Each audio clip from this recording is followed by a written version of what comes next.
I walked into the bank to close my childhood account and withdraw my last $50 to keep the lights on at my coffee shop. But the banker went pale, staring at his screen. "Madam, have you seen your balance? There is $27 million in this account." Before I could process the shock, my brother-in-law, best friend, the branch manager rushed out, demanding I sign a freeze order. He had no idea he was dealing with a former corporate auditor who had just found the exact weapon needed to destroy the family that ruined her life. Let me know where you are watching from in the comments below. Hit like and subscribe if you have ever had to stand up to a family who underestimated your worth. My name is Maya. I am 33 years old. The lights of the Atlanta bank buzzed above me. I stood at the counter in my flour-stained apron, exhausted from a 14-hour shift at my coffee shop. I slid my worn debit card across the counter. "I need to withdraw my remaining $50 and close this account," I said. It was the account my mother Patricia opened for me when I was 12, long before she decided I was the family disappointment. The teller, Marcus, swiped the card. He tapped his keyboard. Then he stopped. His eyes widened. He hit another key, leaning closer to the screen. The color drained from his face. "Madam," he stammered, his voice dropping to a harsh whisper. "Are you sure you want to close this account?" I sighed, rubbing my temples. "Yes, Marcus. I need the $50 to pay my electric bill.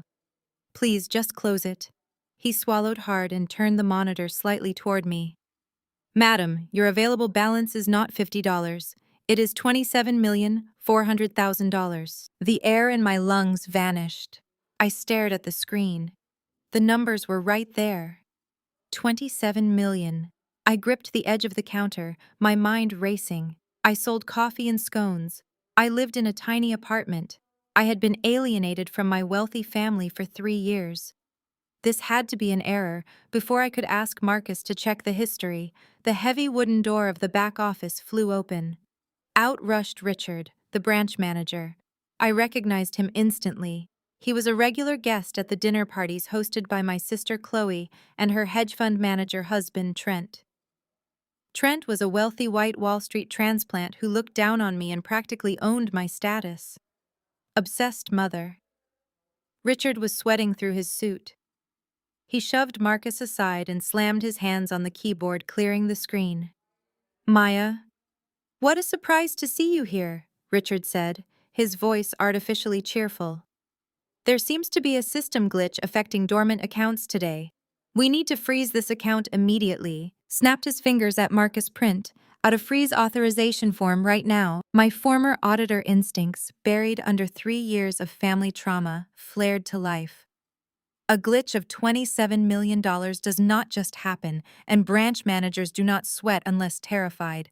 I took a step back, folding my arms. "I am not signing anything, Richard. I want a full printed statement of transactions." Richard forced a laugh, wiping his forehead. "Come on, Maya. Do not make this difficult. It is just an error. Sign the paper, so we can protect your identity. Your mother would want you to be cooperative."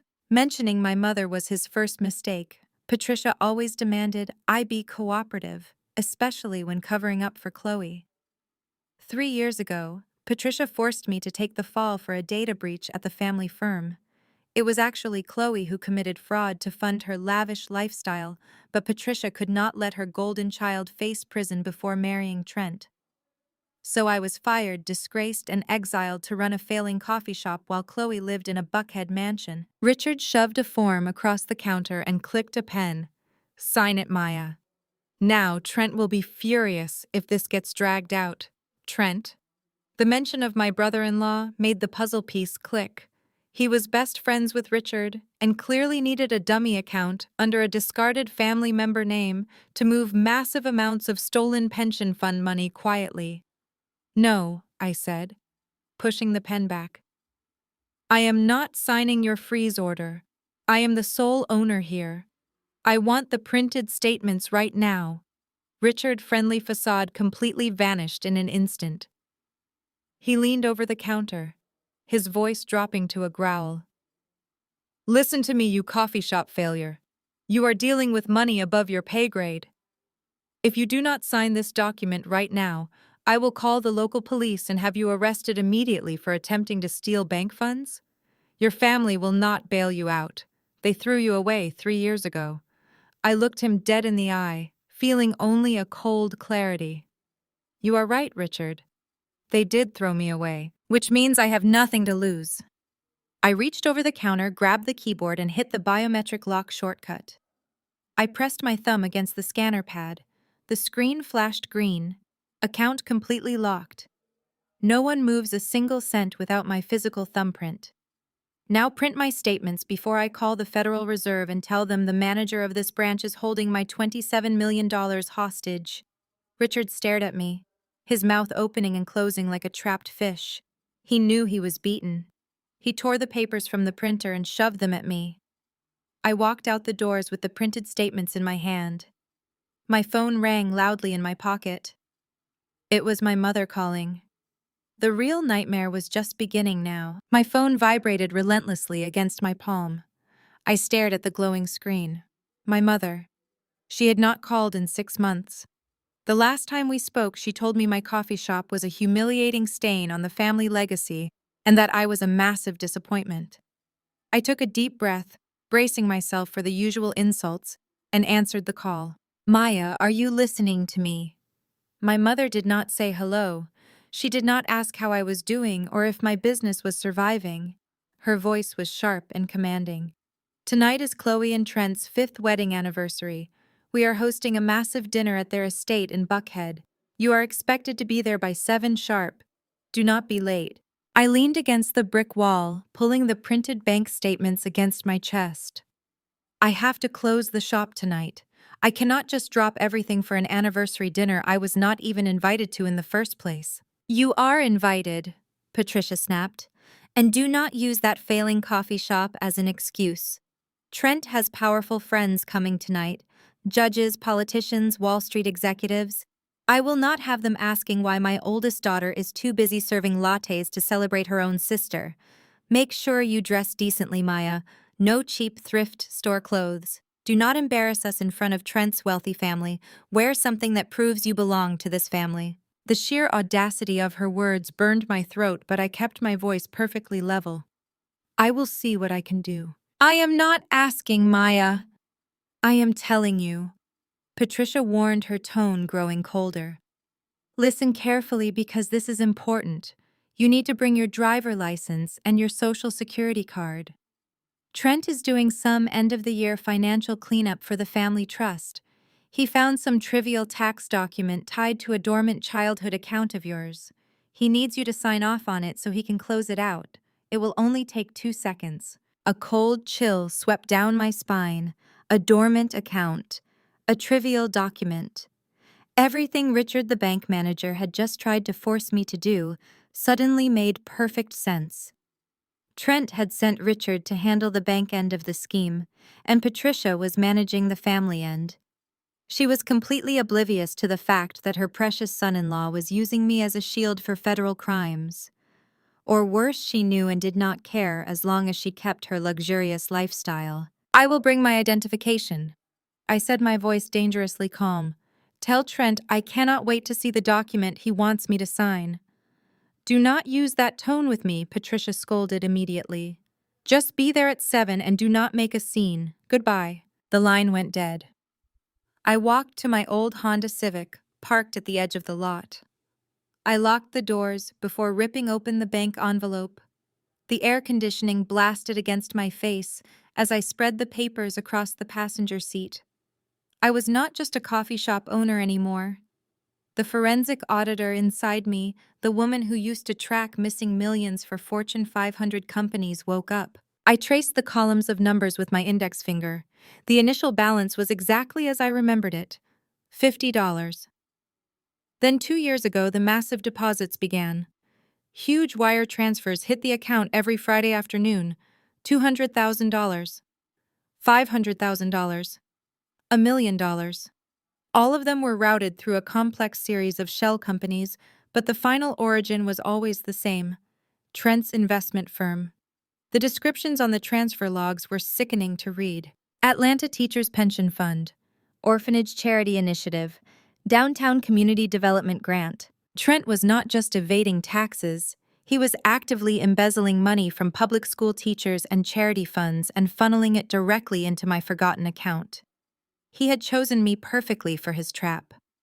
I was the estranged sister, the black sheep who had already been falsely accused of corporate theft 3 years ago.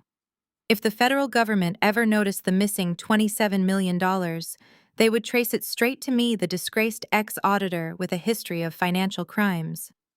Trent would walk away clean, leaving me to face decades in federal prison. My hands shook, but not from fear. This was pure rage.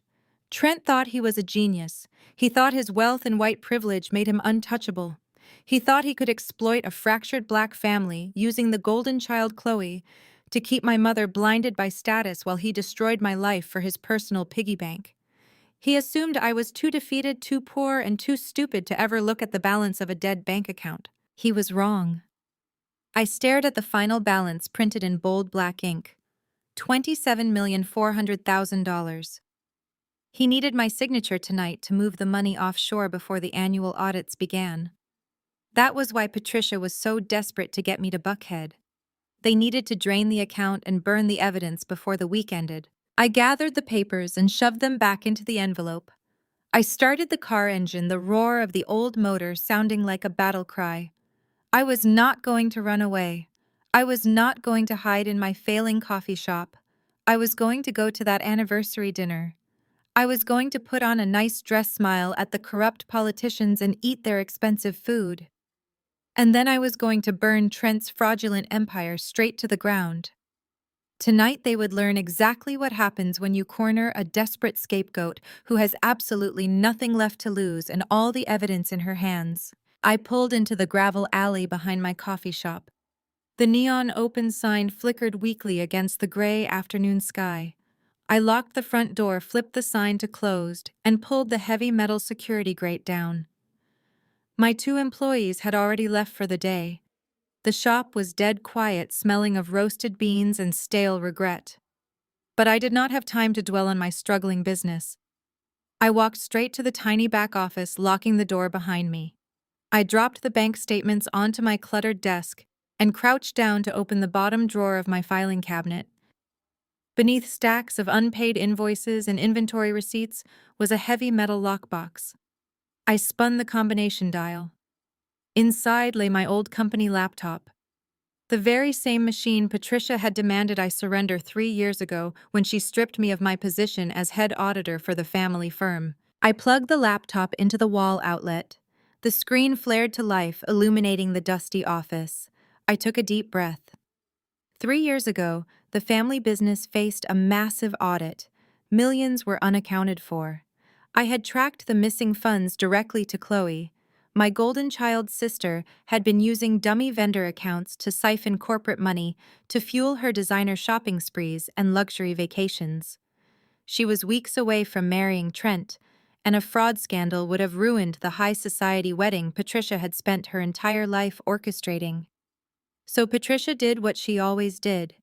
She protected Chloe and sacrificed me. She told the board I was responsible for a catastrophic data breach, framing me for the missing funds. I was fired, disgraced, and blacklisted from the financial sector. But Patricia did not know I had spent my final night in the office downloading the entire server. Every ledger, every hidden transaction, every deleted email. I had kept it all locked away, waiting for a rainy day. Today was a hurricane. I pulled a flash drive from my pocket and connected it to the laptop. I opened the encrypted files from 3 years ago and placed the freshly printed bank statements right next to the screen. I started cross-referencing Trent's investment firm accounts with the dummy vendors Chloe had used back then. The pattern was identical. Trent had not just married into our family for Chloe. He had married into our family to secure a financial washing machine.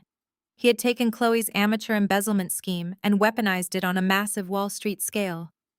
My fingers flew across the keyboard, typing commands and running sorting algorithms I had not used in years. The adrenaline pumped through my veins, erasing my exhaustion. I matched the routing numbers from the Atlanta Teachers Pension Fund to the offshore accounts Trent controlled. He was liquidating the retirement savings of hardworking educators, filtering the stolen cash through charity fronts and dumping it into my dormant account to sit untethered from his name. The sheer scale of the theft was breathtaking. If I transferred that money now, I would be an instant multimillionaire. I could pay off my coffee shop, buy a mansion, and disappear. But holding stolen money is a federal crime. If I touched a single cent, Trent would twist the narrative, and I would spend the rest of my life in a concrete cell while my family played the victims. I was not going to be their scapegoat ever again. I needed a weapon far more powerful than $27 million. I needed the federal government. I picked up my cell phone and stared at the keypad. I did not call a local lawyer. I did not call the Atlanta Police Department. Trent had the local authorities in his pocket. He bought judges expensive dinners and played golf with the police chief.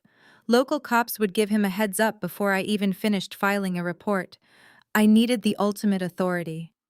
I dialed the direct hotline for the Securities and Exchange Commission whistleblower office in Washington, District of Columbia. The phone rang twice before a crisp professional voice answered. Securities and Exchange Commission whistleblower office. How can I help you? My name is Maya, I said, my voice steady and completely void of fear. I am a former corporate auditor. I have absolute documentary evidence of a $27 million embezzlement scheme involving the Atlanta Teachers Pension Fund and a prominent Buckhead hedge fund manager named Trent. The stolen funds are currently parked in an account under my name without my authorization. I have the routing numbers, the offshore shell company ledgers, and the biometric access required to freeze the assets immediately. I want to invoke my rights under the Dodd-Frank Act and file a formal whistleblower report. The agent on the other end went completely silent for a moment. The casual bureaucracy in his tone vanished, replaced by sharp, immediate attention. Mom, stay on the line. I am transferring you directly to a senior federal investigator. Do not hang up. I waited, listening to the hold music. I looked at the bank statements and the glowing laptop screen. Trent thought he had backed me into a corner. He thought his wealth made him a god, but he had fundamentally misunderstood the game we were playing. I was not just handing the government a tip, I was handing them a perfectly wrapped conviction on a silver platter. The SEC does not ignore $27 million. A new voice came on the line, deep, authoritative, and moving fast. This is Special Agent Harrison. I understand you have actionable intelligence regarding a massive pension fraud.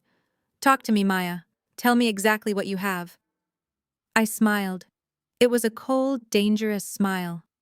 Agent Harrison, I have everything. I spent the next 2 hours giving him the exact account numbers, the dummy vendors, and all of Chloe's old files. I was ready. Tonight they would all finally pay. I pulled up to the iron gates of Trent and Chloe's Buckhead estate just as the sun dipped below the Atlanta skyline. The driveway was a parade of luxury vehicles. Glistening Mercedes sedans, sleek Porsches, and a few imported sports cars I could not even name lined the manicured, pristine driveway. I guided my dented Honda Civic toward the entrance, ignoring the bewildered stare of the valet driver in his crisp white uniform. I handed him my keys with a polite smile. He looked at the keys, then at my car, as if I had just handed him a bag of garbage. I did not care. Tonight the value of my car was the least of Trent's problems. The mansion was a monument to stolen wealth. Massive white pillars framed the double front doors. Music drifted out into the cool evening air, mingling with the scent of expensive catered food and blooming jasmine. I smoothed down the fabric of my simple black dress. It was a modest clearance rack purchase I had bought 2 years ago for a funeral.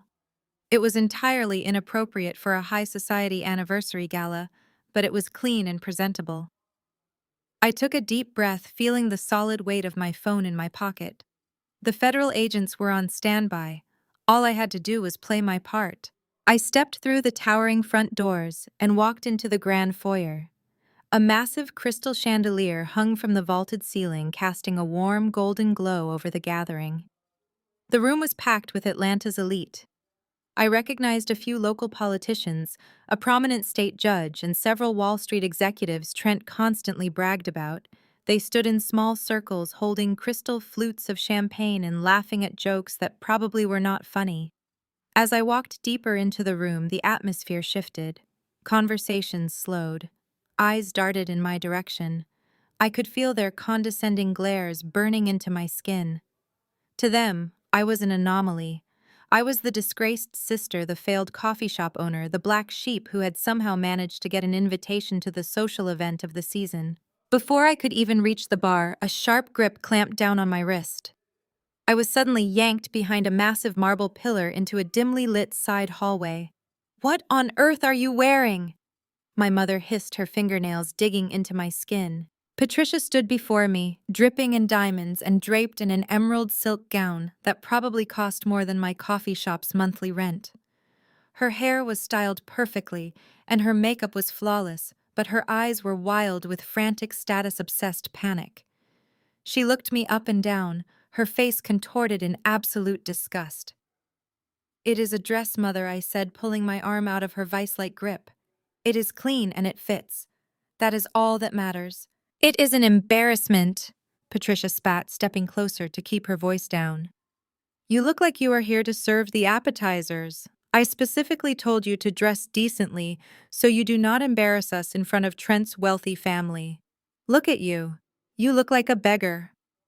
Chloe is wearing a custom Chanel gown straight from Paris. Trent bought it for her just for tonight. "Why do you always insist on humiliating me in front of important people?" I stared at my mother, feeling a strange sense of detachment. A few hours ago, her harsh words would have stung. They would have hit that old familiar bruise in my chest, reminding me that I was never enough. But tonight, her insults just sounded pathetic. She was bragging about a custom Chanel dress paid for by the stolen retirement funds of public school teachers. She was defending a lifestyle built entirely on federal crimes. "I am not here to participate in a fashion show," I replied, my voice completely level. "You told me Trent needed me to sign a document. I am here to sign it and leave. Do not use that tone with me," Patricia warned, her eyes narrowing. "You will stay, you will smile, and you will show some gratitude. Trent is doing you a favor by cleaning up your old financial messes." Before I could respond, the clicking of expensive heels echoed down the marble hallway. Chloe rounded the corner, holding a crystal glass filled to the brim with dark red wine. She looked like a magazine cover model. Her blonde highlights caught the chandelier light, and the custom Chanel dress clung perfectly to her figure. But her smile was sharp and venomous. "Well, look who finally decided to show up," Chloe said, her voice dripping with artificial sweetness. She stepped right up to me, deliberately raising her left hand to brush a stray lock of hair behind her ear. A massive emerald-cut diamond ring flashed blindingly under the hallway lights. "Trent surprised me this morning," she boasted, extending her hand so I was forced to look at the massive rock. 5 carats. He said 5 years of marriage to a perfect wife deserved a perfect upgrade. "It is stunning, is it not?" "It certainly makes a statement," I said, keeping my face totally blank. I wondered how many teachers' pensions it took to pay for that ring. Chloe frowned, clearly disappointed by my lack of jealousy. She stepped even closer, invading my personal space. "You know, Maya, I really hoped you would put a little effort into tonight. I mean, Trent has judges and hedge fund billionaires in the living room. And here you are looking like you just finished mopping the floors at your sad little cafe." She took another step forward. Then, with a deliberate theatrical stumble, Chloe tilted her crystal glass forward. The dark red wine splashed directly onto my chest, soaking instantly into the fabric of my simple black dress. The cold liquid seeped through to my skin. "Oh my goodness!" Chloe gasped, bringing her diamond-clad hand to her mouth in a mock display of horror. "I am so incredibly clumsy. I totally lost my footing." Patricia gasped loudly but did not offer me a napkin. Chloe leaned in closer, dropping the innocent act entirely. A wicked, cruel smirk spread across her perfectly painted lips. "Oops, I forgot you cannot afford a new shirt," she whispered loudly enough for Patricia to hear. "Let me have my maid fetch you some of my hand-me-downs. I am sure I have a maid uniform in the back closet that might fit you better." Patricia actually chuckled a low, approving sound, validating my sister's vicious high school bullying. They both waited for me to snap. They wanted me to cry, to yell, to run out of the mansion in humiliation so they could play the victims and tell their wealthy guests how unhinged and jealous I was. That was their playbook. That was how they had operated my entire life. I looked down at the dark red stain blooming across my chest. Then I looked up at Chloe. I did not flinch. I did not raise my voice. I simply smiled. It was a calm, terrifying smile that immediately wiped the smirk right off Chloe's face. "Do not worry about the dress, Chloe," I said, my voice soft and eerily steady. "I will not be needing it for much longer anyway. And please do not bother your maid. She is going to have a lot of packing to do by tomorrow morning." Chloe blinked, taking a small step back. Patricia frowned, clearly unsettled by my complete lack of emotional reaction. Before either of them could figure out what I meant, I stepped past them, walking straight toward the grand dining room. I had a document to sign and a trap to spring. The grand dining room was a masterclass in wealth and intimidation. A massive mahogany table stretched across the center, surrounded by 20 high-backed velvet chairs. Crystal chandeliers cast brilliant light over sterling silver cutlery and imported porcelain plates. Servants poured vintage champagne around lavish centerpieces of white orchids. I walked to the only empty chair at the far end of the long table. Every head turned. My red-stained black dress stood out like a warning siren among designer tuxedos and couture gowns. A local judge seated nearby awkwardly cleared his throat and looked away. I sat perfectly straight, folding my hands calmly on my lap. I wore the wine stain proudly like armor. At the head of the table sat Trent. His custom-tailored suit fit perfectly, and his bright white smile flashed as he held court, telling a story about a recent golf trip to Scotland. When he saw me, his smile widened into a predatory grin. He raised his crystal glass, tapping it lightly with a silver spoon. The gentle chiming sound immediately silenced the bustling room. "Thank you all for coming," Trent began, his voice booming with artificial warmth. "Chloe and I are blessed to celebrate 5 years of marriage with our dearest friends and esteemed colleagues." He paused, letting his eyes sweep across the room before landing directly on me. "And of course, we are thrilled to have family here tonight, even those who have struggled to find their proper way in life." He gestured toward me, making sure every wealthy investor turned their attention to the woman in the stained dress. "As you know, my sister-in-law Maya owns a little coffee shop downtown. It has been a tough year for small businesses. Family means everything to Chloe and me. We believe in lifting people up when they are down." Trent reached into the breast pocket of his jacket, pulling out a crisp white envelope and a sleek silver pen. A waiter promptly took the items, placing them exactly in front of my plate. "Go ahead and open it," Maya Trent encouraged, his voice dripping with condescending pity. I slowly reached out and slid my finger under the seal. Inside was a certified cashier check made out to me for exactly $5,000. Tucked behind it was a multi-page legal document. I pulled both items out and set them flat on the table. Trent clasped his hands, resting his elbows on the polished wood table. He leaned forward, playing the benevolent, wealthy savior to perfection. "Consider that $5,000 a free gift, Maya. A little handout to help you keep the lights on at your struggling cafe, and maybe buy yourself a new dress. You do not have to pay me back a single cent. All I ask is a tiny administrative favor in return." He pointed confidently to the legal document sitting next to the check. "There is an obsolete bank account from your childhood that is currently messing up the tax filings for the family trust. My accountants have been hounding me about it all week. It is just an administrative headache, really. That paper is a standard authorization form. If you just sign on the dotted line, my financial team can close out that old account tomorrow morning and clear up the heavy tax burden for your mother. It is a fantastic win for everyone involved. You get a nice cash infusion to save your failing business, and we get our annoying paperwork sorted out." The entire table watched me with bated breath. Patricia was glaring at me from across the room, her eyes silently screaming at me to comply. Chloe sipped her champagne, looking utterly bored. They all assumed I would eagerly snatch up the $5,000. To them, $5,000 was pocket change, but to the desperate coffee shop owner they thought I was, it was supposed to be a miraculous lifeline. I did not even look at the check. I picked up the thick legal document instead. My eyes scanned the dense paragraphs of legal jargon. My previous life as a corporate auditor allowed me to decipher the heavy legalese in mere seconds. It was not a simple account closure authorization form. It was a comprehensive, irrevocable power of attorney and a complete asset transfer agreement. By signing the bottom line, I would be legally granting Trent absolute authority to move, liquidate, or transfer all funds in my name directly into his offshore holdings. I would be legally signing away $27,400,000 of stolen pension funds and simultaneously making myself the sole responsible party for the entire fraudulent transaction. It was a masterpiece of financial deception. I placed the document back down on the table smoothly. I picked up the heavy silver pen, weighing it carefully in my hand. Trent grinned victoriously, fully assuming he had won the game. He leaned back in his chair, taking a triumphant sip of his champagne.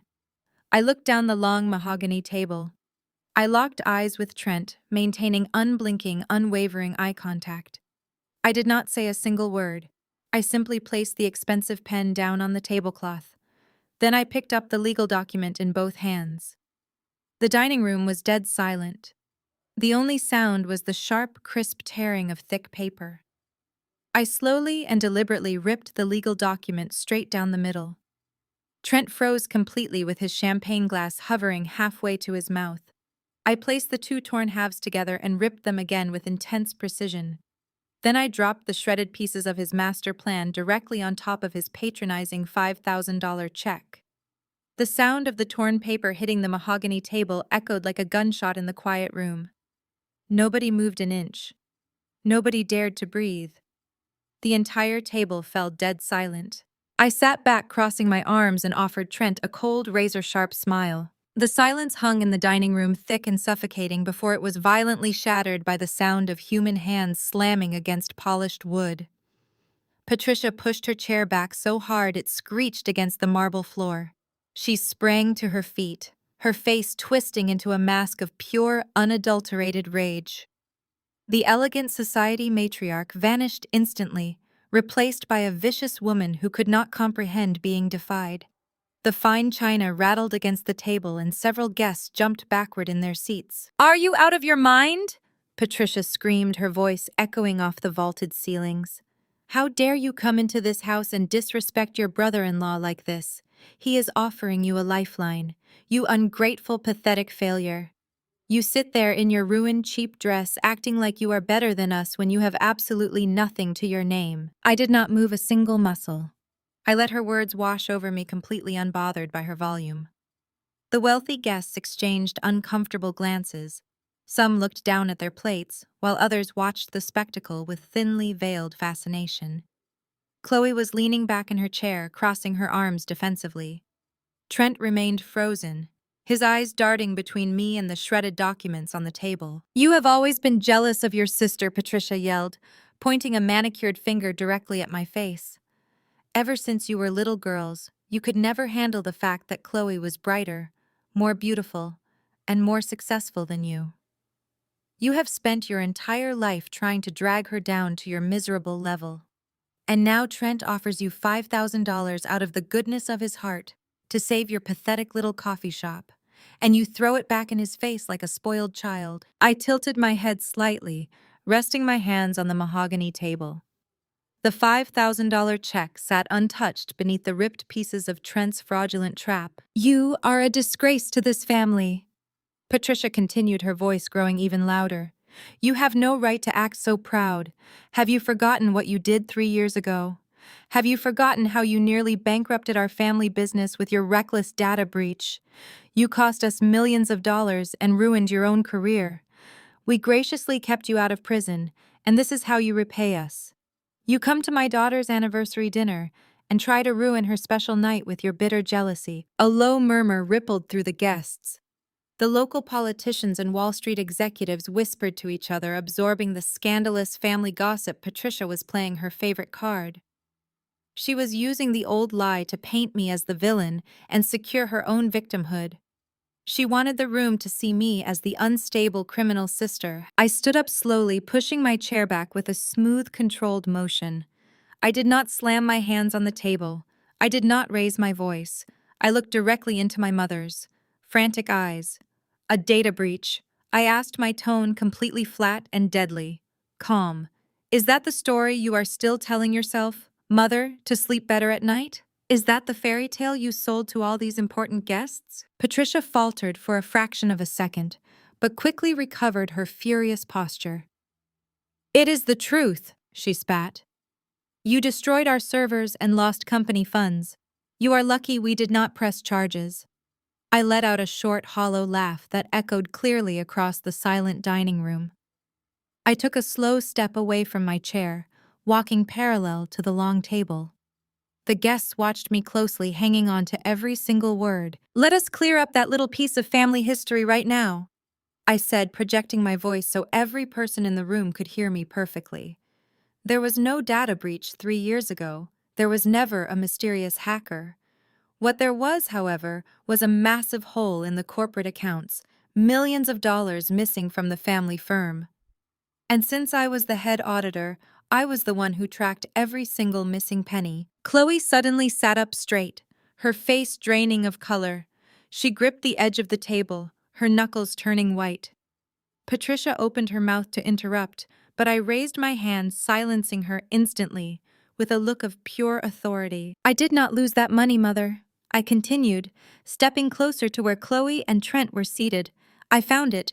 I tracked the routing numbers to a dozen dummy vendor accounts, and those accounts were directly tied to Chloe's personal credit lines. My golden child sister had been secretly embezzling corporate funds for 2 years to pay for her extravagant trips to Europe, her designer wardrobe, and her lavish lifestyle. Lies, Chloe shrieked, her voice pitching upward in panic. She is making it all up. She is crazy. I ignored her outburst, keeping my eyes locked on Patricia. I brought the evidence straight to you, Mother, I said, my voice dropping to a dangerous whisper that somehow carried across the entire room. I showed you the receipts. I showed you the audit logs. And what did you do? You panicked. Chloe was only weeks away from marrying her wealthy hedge fund savior, Trent. You knew a corporate fraud scandal would ruin the high society wedding you had spent your entire life dreaming about. You could not let your favorite daughter go to prison. Patricia was trembling now, her emerald gown shaking as she gripped the back of her chair. The room was so quiet you could hear the champagne bubbles popping in the crystal glasses. So you made a choice, I said, staring into her horrified eyes. You sacrificed your oldest daughter to protect a thief. You destroyed my entire reputation to save her precious marriage forever. The absolute silence that followed my confession was broken only by the sound of Trent violently shoving his heavy velvet chair backward.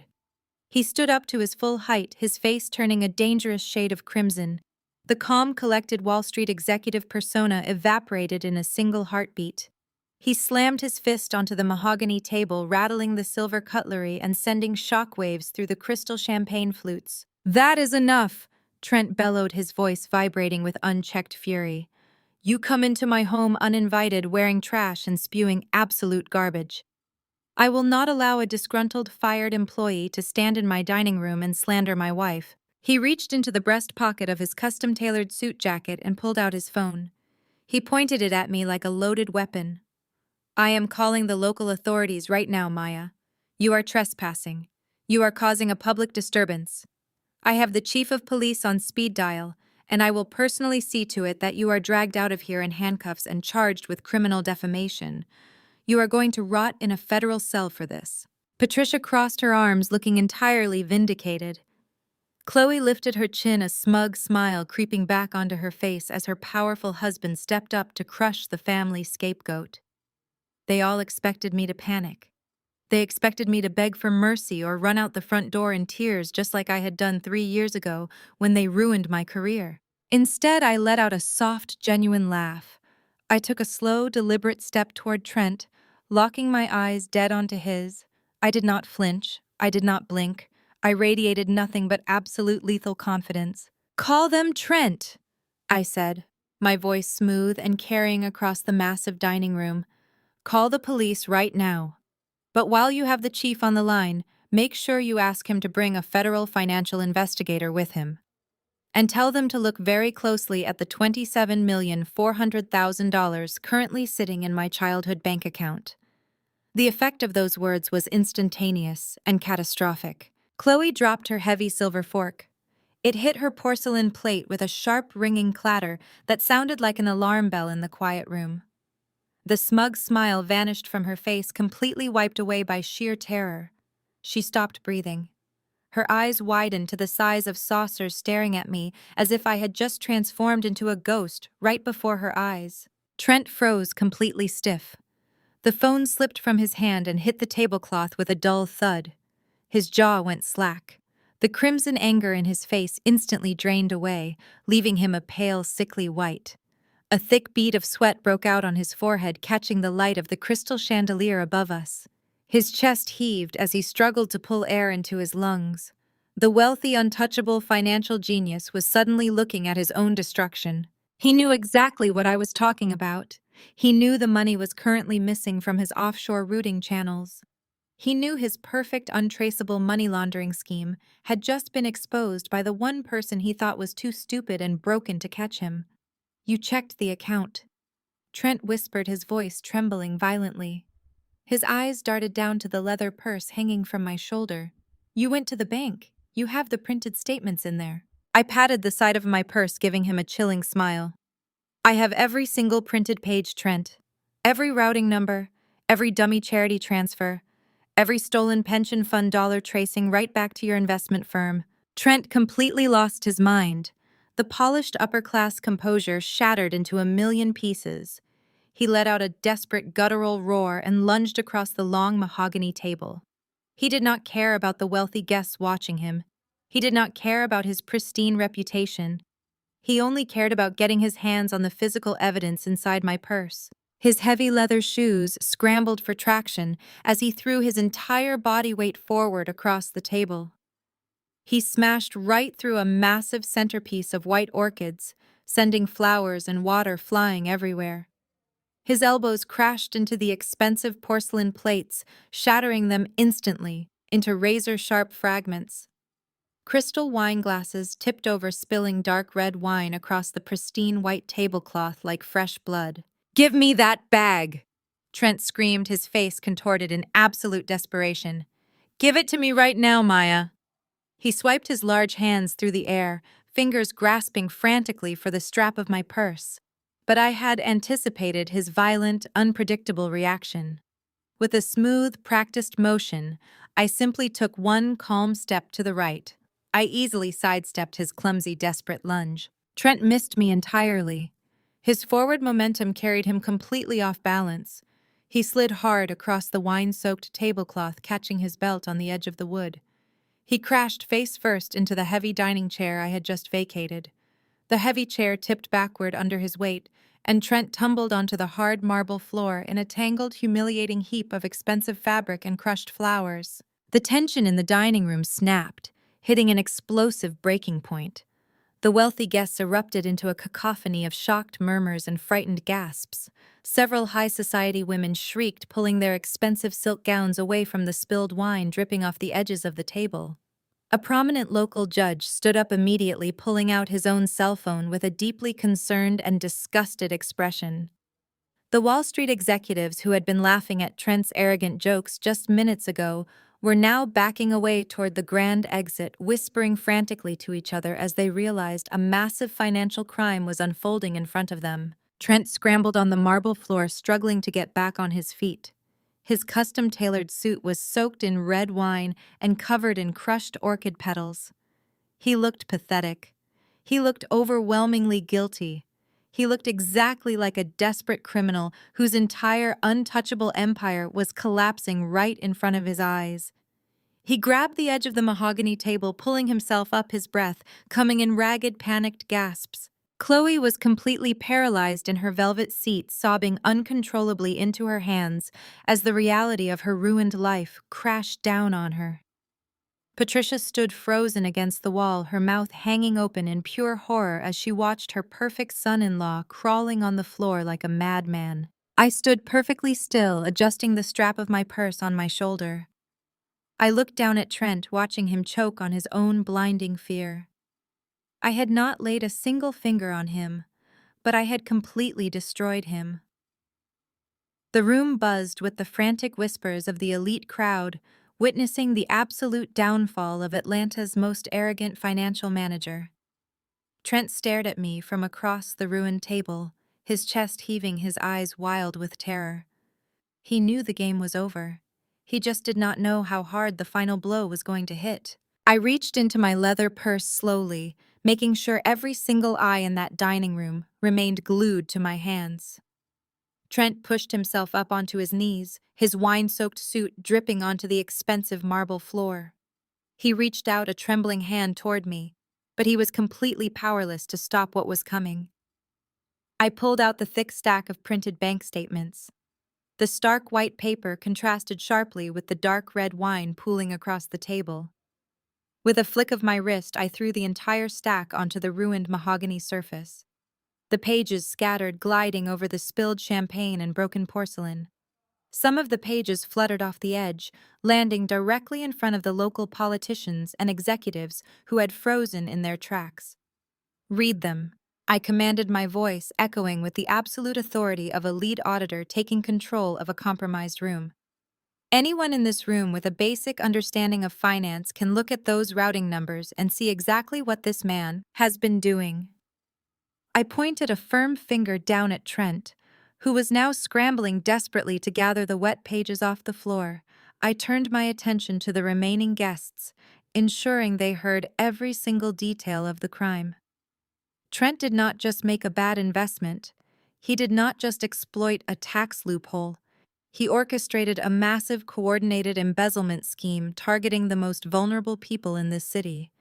He stole the retirement funds of hundreds of Atlanta public school teachers. A collective gasp ripped through the room.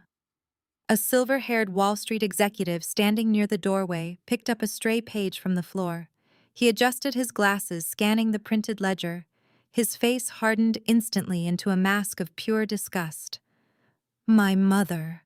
Patricia let out a strangled whimper, pressing her back against the wall, as the sheer magnitude of the scandal finally pierced through her status.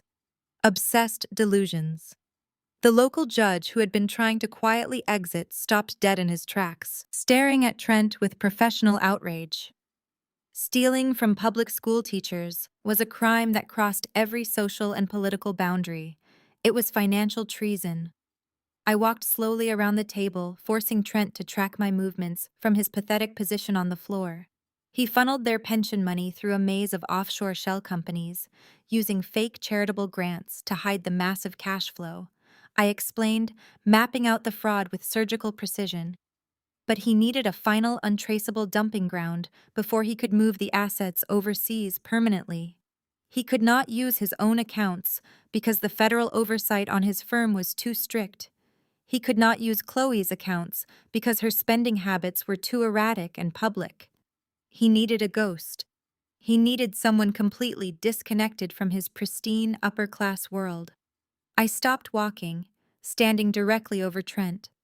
He was staring up at me, his chest heaving, his perfectly styled hair now plastered to his sweating forehead. "You needed a dummy variable, Trent," I said, my voice dropping to a sharp, lethal pitch. "You needed someone who had already been disgraced and pushed out of the financial sector. Someone your precious mother-in-law had completely alienated and thrown away. You chose my dormant childhood account because you thought I was entirely defeated. You thought I was too broken, too poor, and too busy, scrubbing floors at a struggling coffee shop to ever look closely at my own financial footprint." Trent swallowed hard, unable to form a single coherent word of defense. His entire empire of lies was burning to ash, and I was the one holding the match. I leaned down slightly, ensuring he felt the full weight of his catastrophic miscalculation. "You thought a failure scapegoat like me would never step foot inside a real bank to check a dead account." I whispered the words, cutting through him like a serrated blade. "You built your entire criminal strategy on the assumption that my poverty made me ignorant. You thought your wealth and your privileged status made you invincible against a woman who was fighting just to pay her electric bill." I stood back up, squaring my shoulders as I delivered the final devastating blow. "You underestimated the black woman you forced out of the industry." I declared, my voice ringing with undeniable power. You forgot that before my family sacrificed me to save your precious marriage, I was the best damn forensic auditor in this city. I tracked down your wife's pathetic credit card fraud 3 years ago in a single afternoon.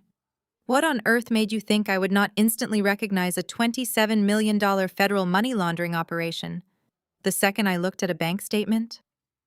The executive holding the bank statement dropped it back onto the table, as if the paper itself were radioactive.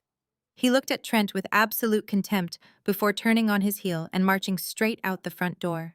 The rest of the elite crowd immediately followed suit. Nobody wanted to be in the same room as a man caught red-handed stealing the life savings of hard-working public school teachers. The mass exodus was swift and silent, leaving only the shattered remnants of the anniversary dinner in their wake. The grand dining room, once a symbol of Trent's overwhelming success, was now a ruined, sticky crime scene. Chloe was sobbing loudly, her manicured hands covering her tear-stained face as she rocked back and forth in her velvet chair, completely unable to process the destruction of her perfect affluent lifestyle. She knew there was no escaping the fallout of this massive revelation. Patricia was staring at the scattered bank statements, her eyes wide and unblinking, as her mind desperately tried to reject the undeniable truth printed in black and white ink across the wine-stained paper. Trent remained on the floor, his knees trembling uncontrollably now. Patricia pushed herself away from the wall. The initial shock that had frozen her features melted away, replaced by a terrifying rigidity. She did not look at Trent with disgust. She did not look at the scattered bank statements proving a federal crime. She locked her furious gaze entirely on me. She marched across the room, stepping right over a broken champagne flute, crushing the delicate crystal beneath her heel. "Maya, what is wrong with you?" Patricia shrieked, her voice echoing off the vaulted ceilings. "Have you lost your absolute mind coming in here and causing this kind of catastrophic scene?" I stared at my mother, completely bewildered.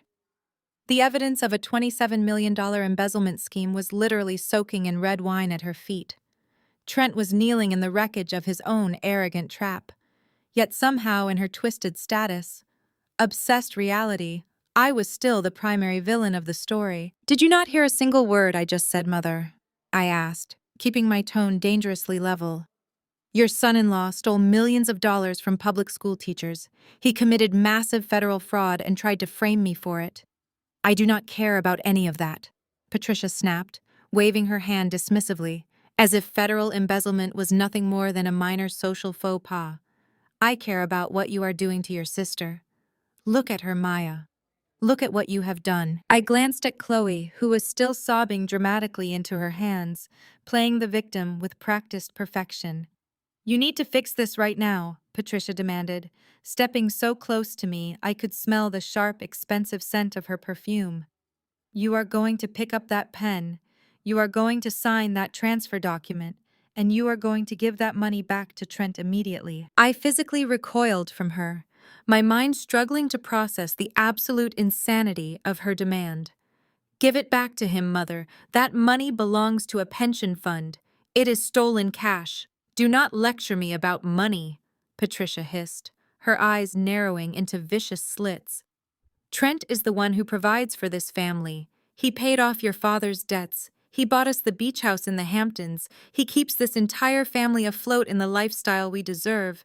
And Chloe is pregnant." That last word hung in the humid air of the ruined dining room. Chloe sniffled loudly, peering through her manicured fingers to gauge my reaction. "That is right," Patricia continued, her voice rising with aggressive authority. "Your sister is expecting her first child. She needs peace, she needs stability, she needs a secure environment to raise my grandchild. She cannot have her husband dragged through the mud because you decided to throw a jealous temper tantrum. An accounting error." I repeated, my voice turning to ice. "He robbed teachers, Mother. And what do you need the money for?" Patricia fired back. "You are just a coffee shop worker. Maya, you pour lattes for minimum wage. You live in a tiny apartment and wear clearance rack dresses. You do not need $27 million. Trent is a financial genius. He was just moving funds around to secure his family future. You have no right to steal it. The sheer audacity of her logic hit me like a physical blow. She was completely corrupted by her obsession with wealth in high society. She was perfectly willing to overlook the financial devastation of innocent retirees as long as she could keep attending country club luncheons. She was knowingly choosing to become an accessory to a federal crime just to protect her social status. "Sign the paper, Maya," Patricia ordered, her voice dropping into a harsh, guttural threat. "You will sign the asset transfer right now. You will apologize to Trent for this humiliating display. You will quietly go back to your pathetic little life, and you will never speak of this again. If you do not sign it right now, you are completely dead to me. You will never be part of this family again." I looked at the woman who gave birth to me. For my entire life, I had chased her approval.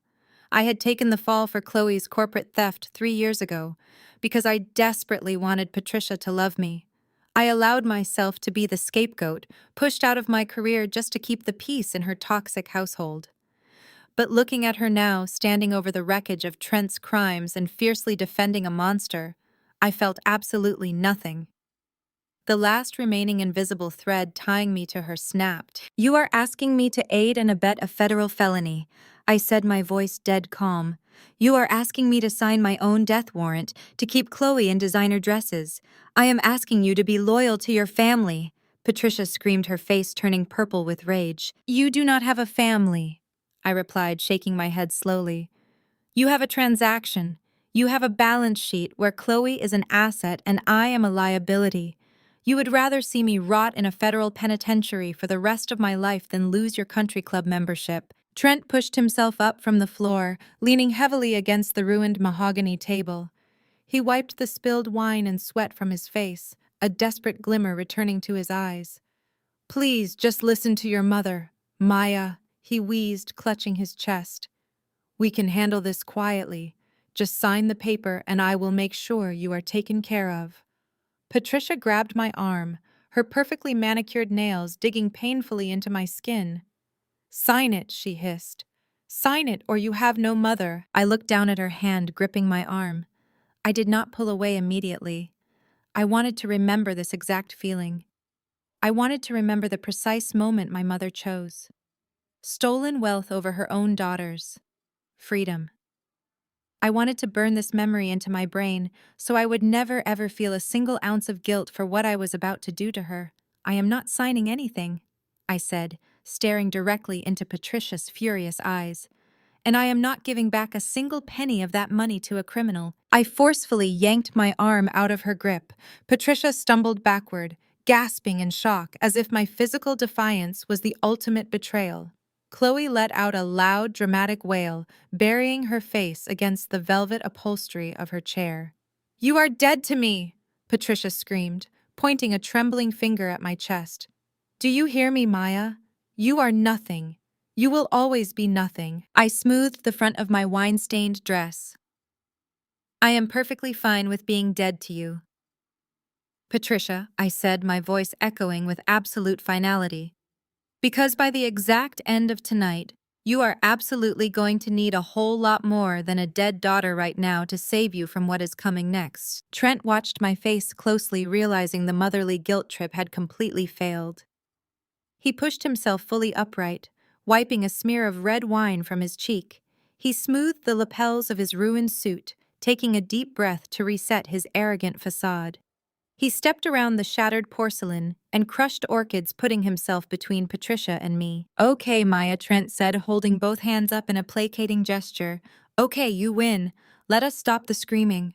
Let us handle this like rational adults, like business partners." I slipped my right hand into the pocket of my cheap black dress.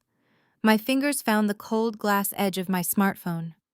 Without breaking eye contact, I blindly pressed the volume button combination I had programmed to activate the voice recorder app.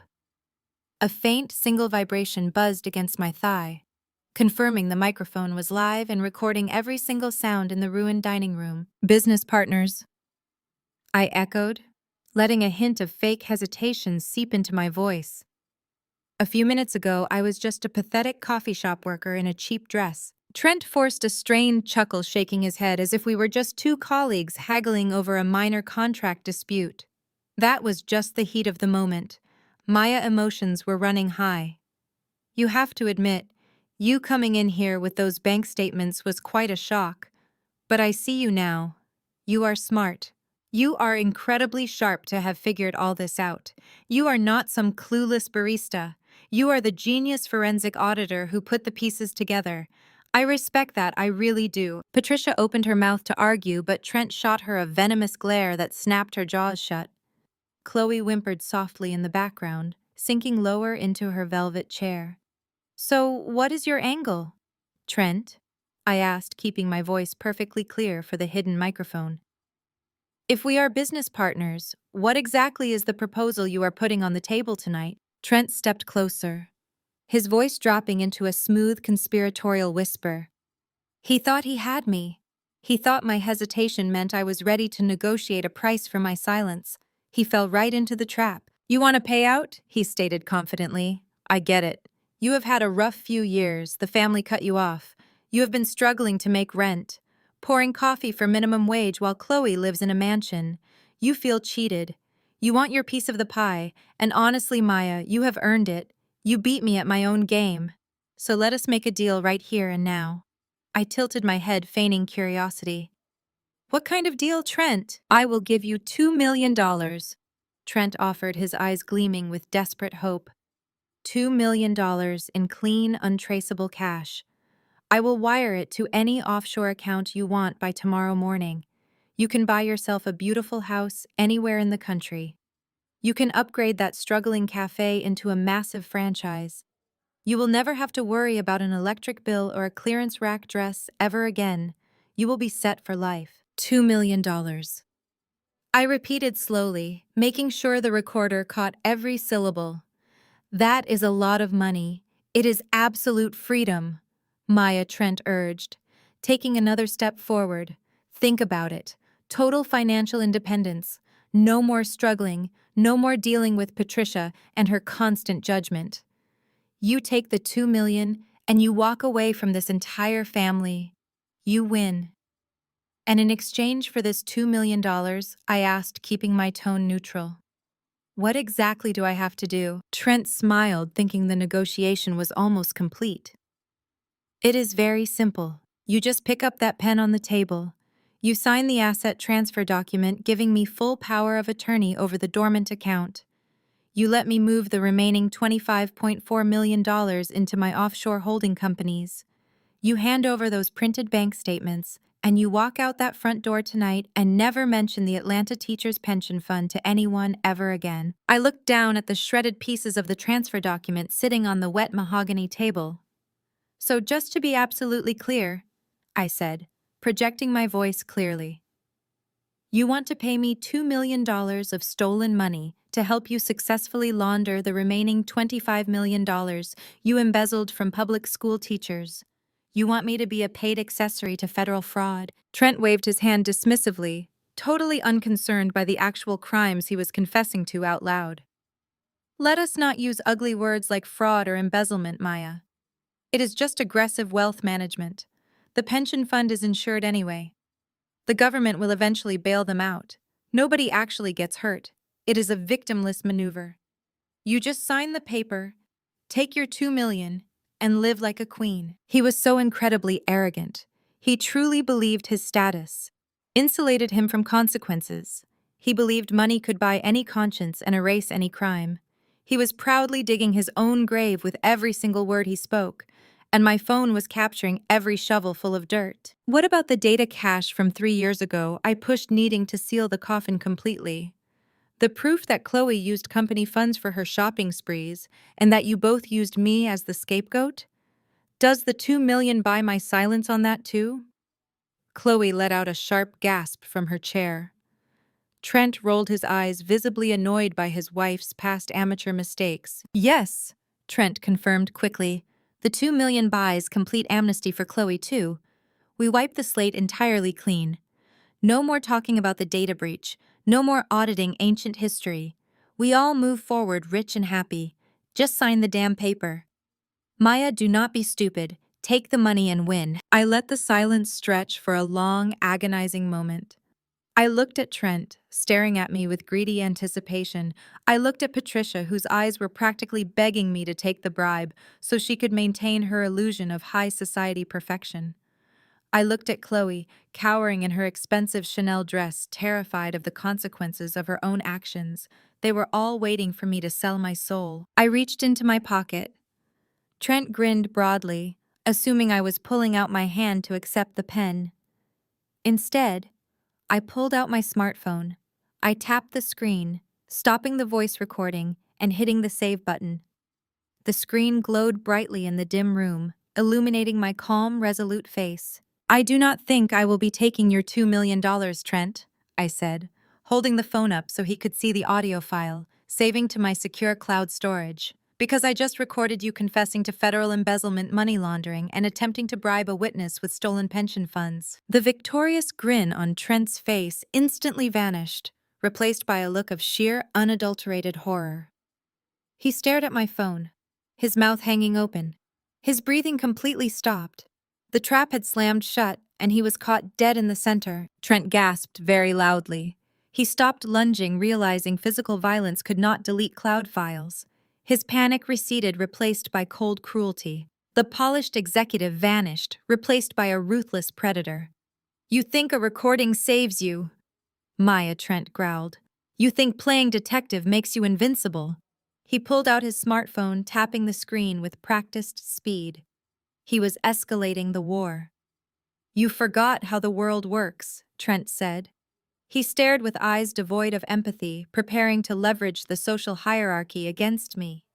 He pressed speakerphone. He wanted everyone to hear my resistance crushed by his local authority connections. You forgot who holds power here. The line rang twice before a gruff voice answered. Sheriff Davis speaking. Bill, it is Trent calling. Trent spoke into the phone, his tone shifting to the relaxed cadence of a close peer.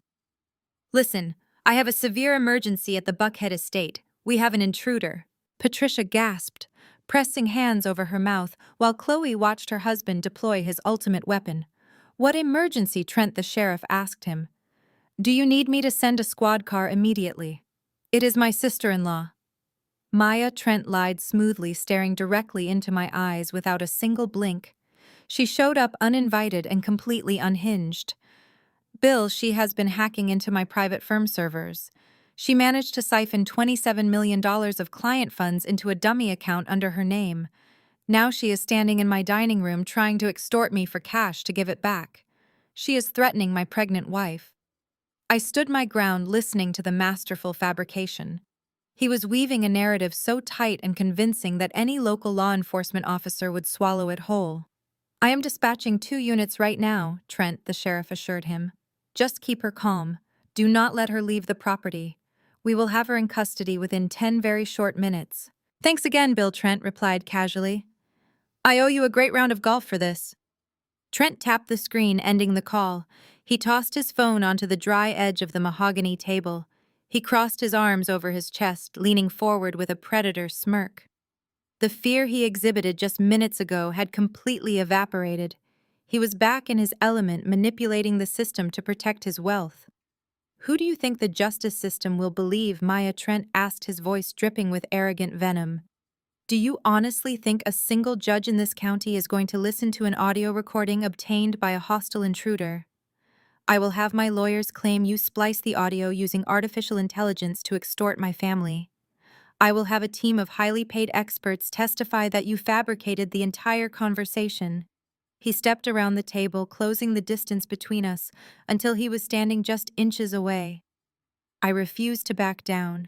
I kept my chin high, holding his menacing gaze with absolute stoicism. Look at us, Trent sneered, gesturing between himself and me. I am a wealthy, respected white hedge fund manager with a pristine public record. I donate to police charity funds. I fund political campaigns. I play golf with the men who write the laws in this state. I sit on the boards of hospitals and universities. My name opens every single door in this county. When I speak, people listen and they do exactly what I tell them to do without asking any questions. And who are you, Maya? You are a black ex-auditor with a documented history of corporate theft. Your own mother fired you 3 years ago for a massive data breach. Your employment record is permanently stained with financial misconduct. Patricia flinched at the harsh truth of his words, but she remained silent, choosing to protect her own status over her daughter. When the police walked through those front doors, Trent continued leaning in closer. I am going to hand them your criminal profile on a silver platter. I am going to frame you as a bitter, jealous hacker who targeted her wealthy sister out of pure spite. You will be arrested for grand larceny and extortion. No lawyer will take your case because all the evidence points directly to your bank account. He reached out and tapped the leather strap of my purse. Give me biometric access to the account right now, Trent demanded, his voice dropping into a harsh, guttural threat. Transfer the funds to my holding companies and hand over your phone. If you do exactly as I say, I will call the sheriff back and tell him it was a misunderstanding. I will let you walk out of here and return to your pathetic coffee shop. If you refuse me, you will go to a federal prison tonight. I looked at the arrogant man standing before me. I looked at his ruined suit and his desperate, grasping need for control.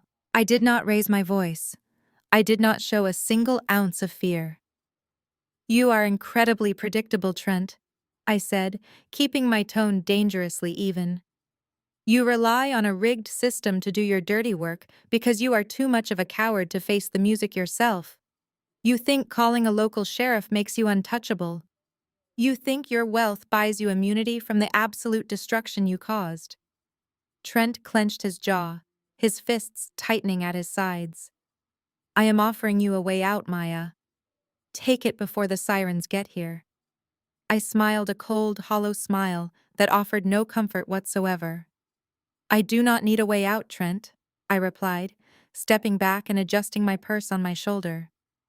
Because you are absolutely right about one thing. The police authorities are definitely on their way here right now. But you are terribly wrong about exactly who they are coming to arrest tonight.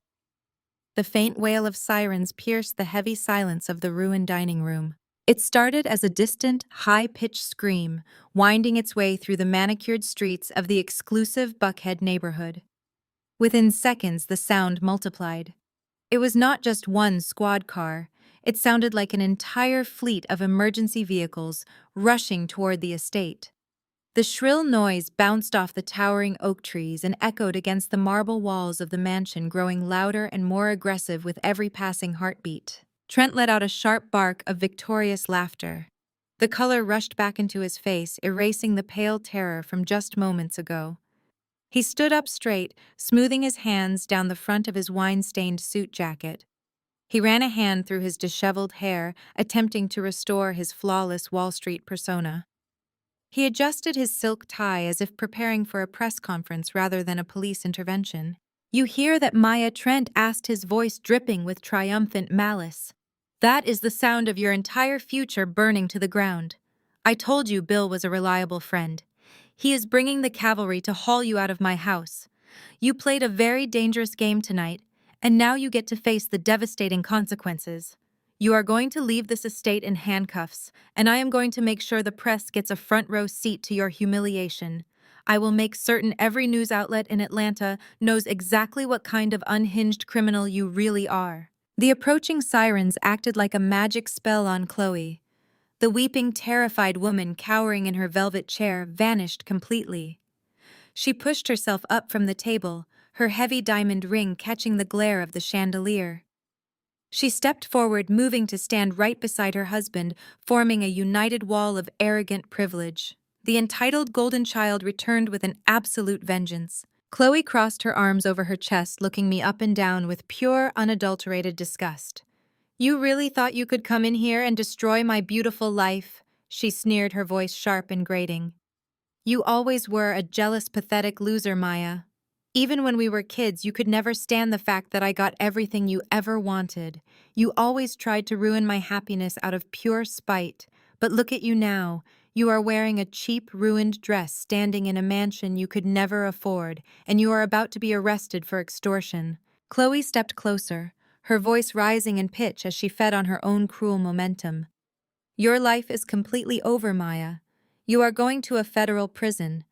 I am going to make sure the judge throws away the key. And the best part is that absolutely nobody is going to miss you. Not your employees, not your fake friends, and certainly not your family. We are going to erase you from our lives completely. You will be nothing but a cautionary tale we tell at our dinner parties to entertain our wealthy friends. Patricia moved away from the wall, her emerald silk gown swishing against the marble floor. She lifted her chin, adjusting her posture to reclaim her position as the untouchable society matriarch. She did not look at the shattered porcelain or the ruined orchids covering the floor. She looked only at me, her eyes entirely devoid of any maternal warmth or compassion. You brought this entirely upon yourself, Maya. Patricia declared, her tone icy and resolute. We tried to help you. Trent offered you a generous lifeline to save your failing business. He gave you a chance to do something useful for this family for once in your life. But your bitter pride and your obsession with revenge blinded you. You chose to attack your sister. You chose to threaten a respected man who provides for us. Now you must face the harsh reality of your own actions. Patricia sighed deeply, shaking her head as if looking at a dangerous stranger rather than her oldest daughter. I wash my hands of you. When those police officers walk through that front door, I will personally tell them how you violently threatened us. I will testify under oath that you tried to blackmail Trent for millions of dollars. You have brought deep, shameful embarrassment to this family for the very last time. I listened to their vicious monologues without moving a single muscle. The sirens were deafening now, right outside the towering iron gates of the estate. Flashing red and blue lights swept fiercely through the massive floor to ceiling windows, painting the dining room in erratic, chaotic colors. The strobe lights danced across Trent's smug face, Chloe's vindictive smile, and Patricia's stony glare. They were standing together, a united front of corruption and privilege, eagerly awaiting my absolute destruction. I turned away from them. I walked slowly toward a small side table that had survived Trent's violent outburst. A heavy crystal pitcher of ice water sat next to a pristine glass. I picked up the pitcher. The ice clinked softly against the glass as I poured myself a full cup. I took my time. I let them watch my every movement. They expected me to be hyperventilating. They expected me to be begging on my knees for forgiveness before the police burst into the room. I brought the crystal glass to my lips and took a long, slow drink of the ice-cold water. The refreshing chill washed down my throat, clearing away the stagnant, suffocating air of the mansion. I set the glass down on the table with a soft, deliberate clink. I turned back to face the three people who had made my life a living hell for so many years. I remained utterly unbothered. My posture was relaxed but commanding. I looked at Patricia, then at Chloe, and finally locked eyes directly with Trent. The flashing police lights cast long, dramatic shadows behind me on the walls. You are right, I replied, my voice slicing cleanly through the blaring noise of the sirens outside. Someone's life is definitely over tonight. Trent frowned slightly, his triumphant smile faltering for just a fraction of a second. Chloe shifted her weight, suddenly unnerved by my complete lack of fear. The heavy iron gates of the estate screeched loudly as they were forced open. The crunch of multiple heavy tires tearing across the pristine gravel driveway echoed through the walls. It did not sound like two local squad cars. It sounded like an entire armored convoy. Heavy boots pounded rapidly against the stone steps of the front porch. The sheer volume of the footsteps indicated a massive tactical force arriving all at once. The illusion of Trent's control was cracking fast. The local sheriff would not bring a tactical assault team for a simple trespassing call. The flashing blue and red lights intensified, illuminating the sheer panic slowly creeping back into Trent's eyes. The dominoes had been perfectly aligned, and the very first one was about to fall with earth-shattering force. The massive mahogany double doors did not simply open, they were violently breached. A deafening crash echoed through the grand foyer as a heavy tactical ram splintered the reinforced wood, sending fragments flying across the floor. The sheer force of the impact shook the crystal chandeliers. This was not the polite knock of a local sheriff arriving to do a favor for a wealthy golfing buddy. This was the overwhelming, unstoppable power of the federal government breaking down the fortress of a criminal. Dozens of heavily armed agents flooded the entryway, moving with absolute precision. Their black boots trampled over the pristine white rugs. Bright flashlights cut through the dim lighting, sweeping across the walls and locking onto targets. I stood my ground and watched the chaos unfold. My heart beat with a steady rhythmic calm. As the agents poured into the dining room, the flashing lights outside illuminated the yellow letters on their windbreakers. They did not read Atlanta Police. They read FBI. Behind them strode serious individuals wearing lanyards bearing the seal of the Securities and Exchange Commission. Trent blinked rapidly, his arrogant brain struggling to comprehend the scene unfolding in his own house. The smug certainty that had defined his entire existence was short-circuiting. He truly believed his white privilege and bank account created an invisible shield around him. He thought he could buy his way out. Taking a deep breath, Trent puffed out his chest, attempting to activate his Wall Street charm. He wiped sweat from his forehead and stepped forward, raising his hands in friendly cooperation. He plastered a fake smile across his face, completely ignoring that his suit was soaked in red wine. "Officers, please," Trent called out, projecting the false authority of a man used to giving orders. "There is a massive misunderstanding here. I am Trent Blackwood, the owner of this estate. I am a very close personal friend of Sheriff Davis. We actually just spoke on the phone 5 minutes ago. You men are at the wrong address or responding to an exaggerated call from the trespasser over there." Trent pointed a perfectly manicured finger directly at me. He expected the federal agents to halt their operation, apologize, and turn their weapons in my direction. He expected his wealthy tone to act as a magic spell. The lead FBI agent, a tall, broad-shouldered man with a face carved from granite, did not even break his stride. He did not ask for Trent's identification. He did not apologize for the broken door. He did not care about the local sheriff or the country club memberships. Trent let out a nervous chuckle, stepping directly into the path of the advancing agents. "Listen, gentlemen. I can explain everything if you just give me a moment to call my attorney and my friend Bill down at the county station." Trent reached into the pocket of his suit jacket, intending to pull out a business card. That was the worst mistake of his entire life. The lead agent reacted with explosive speed. He did not hesitate for a single microsecond. The agent lunged forward, grabbing Trent by the lapels of his expensive jacket. Trent let out a high-pitched squeal of surprise as his feet actually left the marble floor. The agent spun Trent around and slammed him face first into the wall. The impact was incredibly violent. A heavy gold-framed oil painting crashed down, shattering into pieces around Trent's expensive leather shoes. The breath was knocked out of Trent's lungs in a loud, harsh gasp. He squirmed instinctively, but 2 more agents swarmed him, pinning his arms behind his back.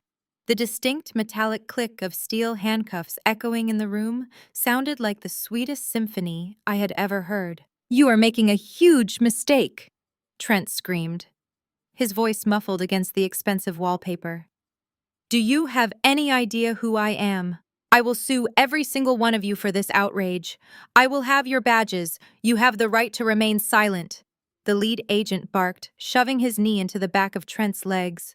"You are under arrest for wire fraud, embezzlement, and violations of the Securities Exchange Act. Anything you say can and will be used against you in a federal court of law." A blood-curdling scream ripped through the dining room.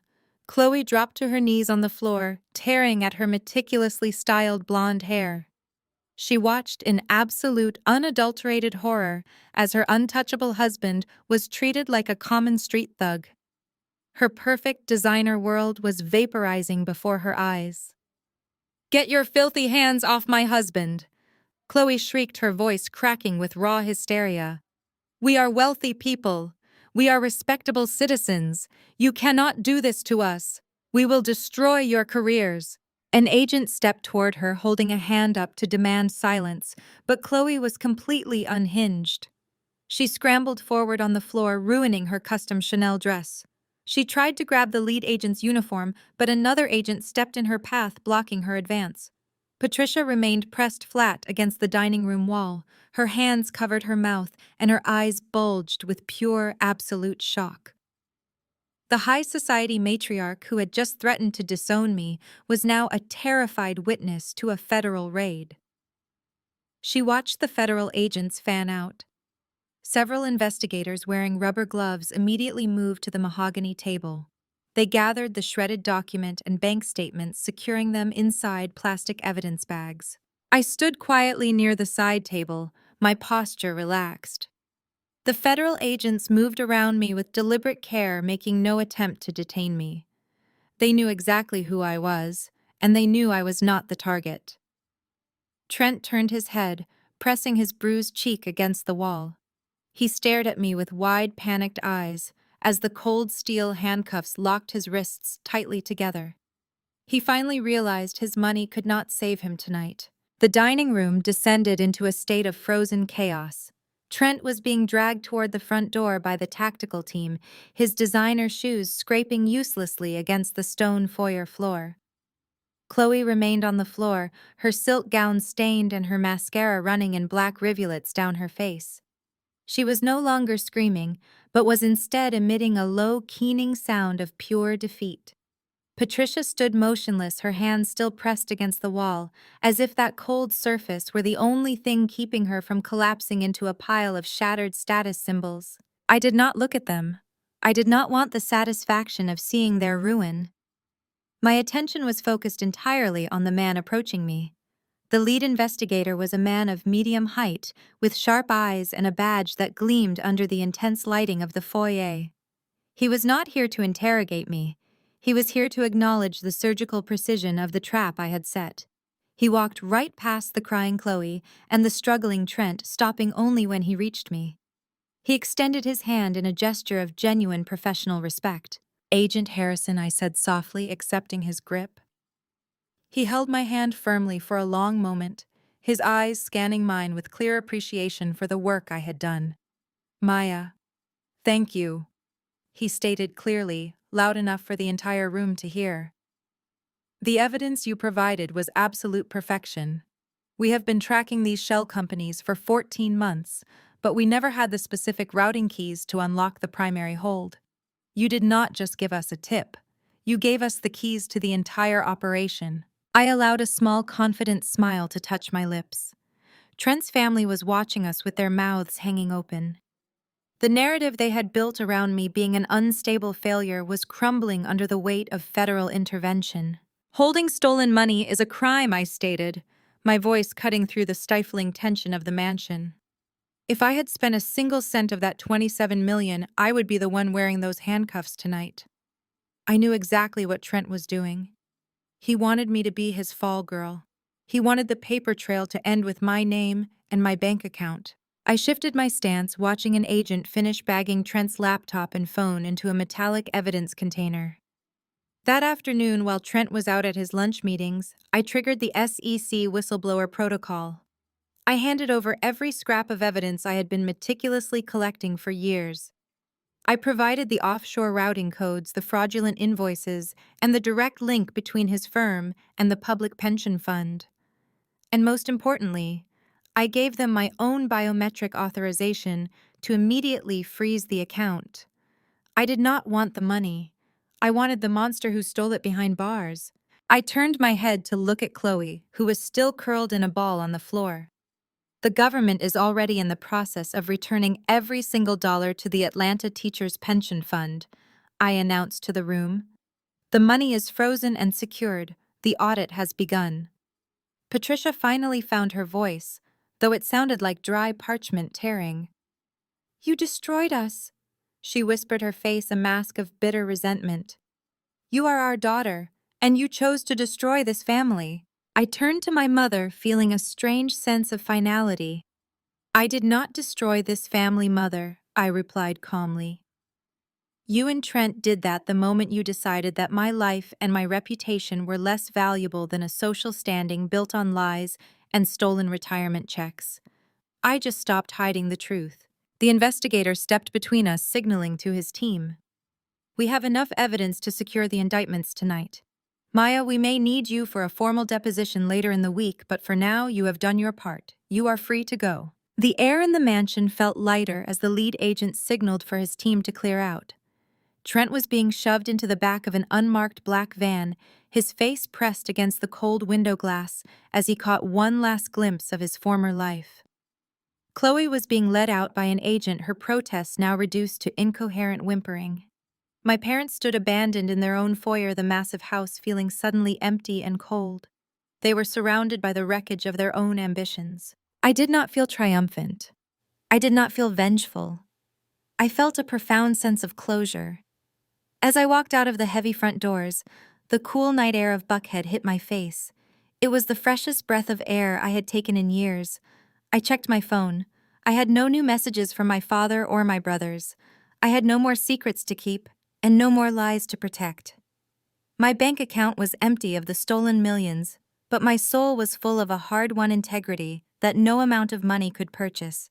I walked to my small Honda Civic parked at the very edge of the driveway. I tossed my bag onto the passenger seat and started the engine. The sound of the small motor was a reminder of my reality. I was still Maya, the coffee shop owner.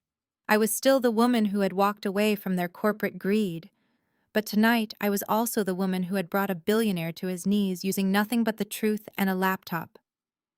I put the car into gear and pulled away from the mansion, leaving the ruin behind. I did not look in the rearview mirror. I did not need to see the house again. I had finally stopped being the ghost of the family and started being the author of my own life. The road ahead was long, but it was entirely mine to travel. For the first time since I was a little girl, I felt truly at peace. The weight of their expectations had been lifted, and the handcuffs that had held me to their narrative were broken. I was finally free. Or at least that was the peaceful exit I had envisioned. Before my tires could even hit the main road leading out of the Buckhead estate, a heavy armored vehicle blocked the iron gates.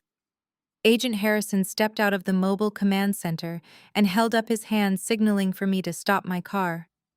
I shifted into park and rolled down the window. The cool night air blew into the cabin as he approached.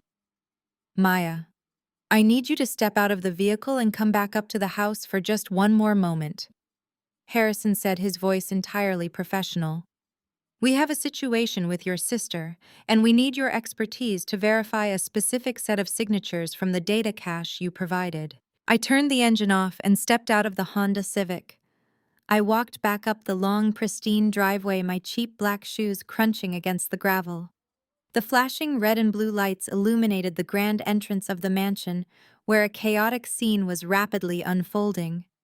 Chloe was putting on the performance of a lifetime. She stood on the massive stone porch surrounded by 3 federal agents, weeping uncontrollably and playing the role of the innocent, ignorant housewife to absolute perfection. "Please, you have to believe me," Chloe cried out, her voice shaking with manufactured terror. I did not know anything about stolen pension funds. Trent handles all the finances. He always has. I am just his wife. I stay home and decorate the house. I am pregnant, for goodness sake. You cannot drag a pregnant woman into a federal investigation when she has absolutely no idea what her husband does at work. Patricia stood right beside her daughter, wrapping a protective arm around Chloe's trembling shoulders. She glared fiercely at the female agent trying to question them. "Are you deaf?" Patricia yelled, her tone dripping with upper-class entitlement. "My daughter is a victim here. Her husband lied to her. She is carrying a child, and you are terrorizing her with these ridiculous accusations. Trent manipulated all of us.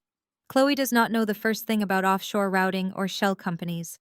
Chloe nodded vigorously, wiping away fake tears with her manicured hands. "I just signed the tax papers he put in front of me," she whimpered, batting her eyelashes at the stern federal agents. "He told me it was just standard family trust documents. I trusted my husband. Is it a crime to trust the man you married? You have the wrong person. I am completely innocent." I walked up the stone steps and stood quietly behind Agent Harrison. I listened to my sister spin her web of lies with the same manipulative ease she had used our entire lives. She was perfectly willing to throw Trent under the bus to save her own skin. She was ready to play the helpless victim just like she did 3 years ago when she let me take the fall for her corporate credit card fraud. Agent Harrison did not look impressed. He held a thick, transparent evidence folder containing several printed documents. He turned to me and held up the folder. Maya, can you please verify the structural hierarchy of the shell companies you uncovered in the data cache you submitted to us this afternoon? I stepped forward. Chloe froze. The fake tears instantly stopped flowing. Her eyes darted from the evidence folder to my face, and a genuine look of absolute panic finally broke through her flawless facade. Patricia stiffened, completely terrified of what I was about to say. I looked directly at my sister. The shell companies were not set up by Trent, I explained, my voice ringing clear and steady in the night air. Trent orchestrated the embezzlement of the pension funds, but he needed a clean entity to wash the money before it hit the offshore accounts. The data cache I provided proves that Chloe is the registered chief executive officer of the 3 primary shell companies used to funnel the stolen cash. That is a lie, Chloe screamed, lunging forward before an agent pushed her back. He forged my signature. He used my name without my permission. I did not sign anything. I smiled a cold, clinical smile. You really should have paid more attention when I was the head auditor for the family firm, Chloe. I did not just back up the ledgers 3 years ago.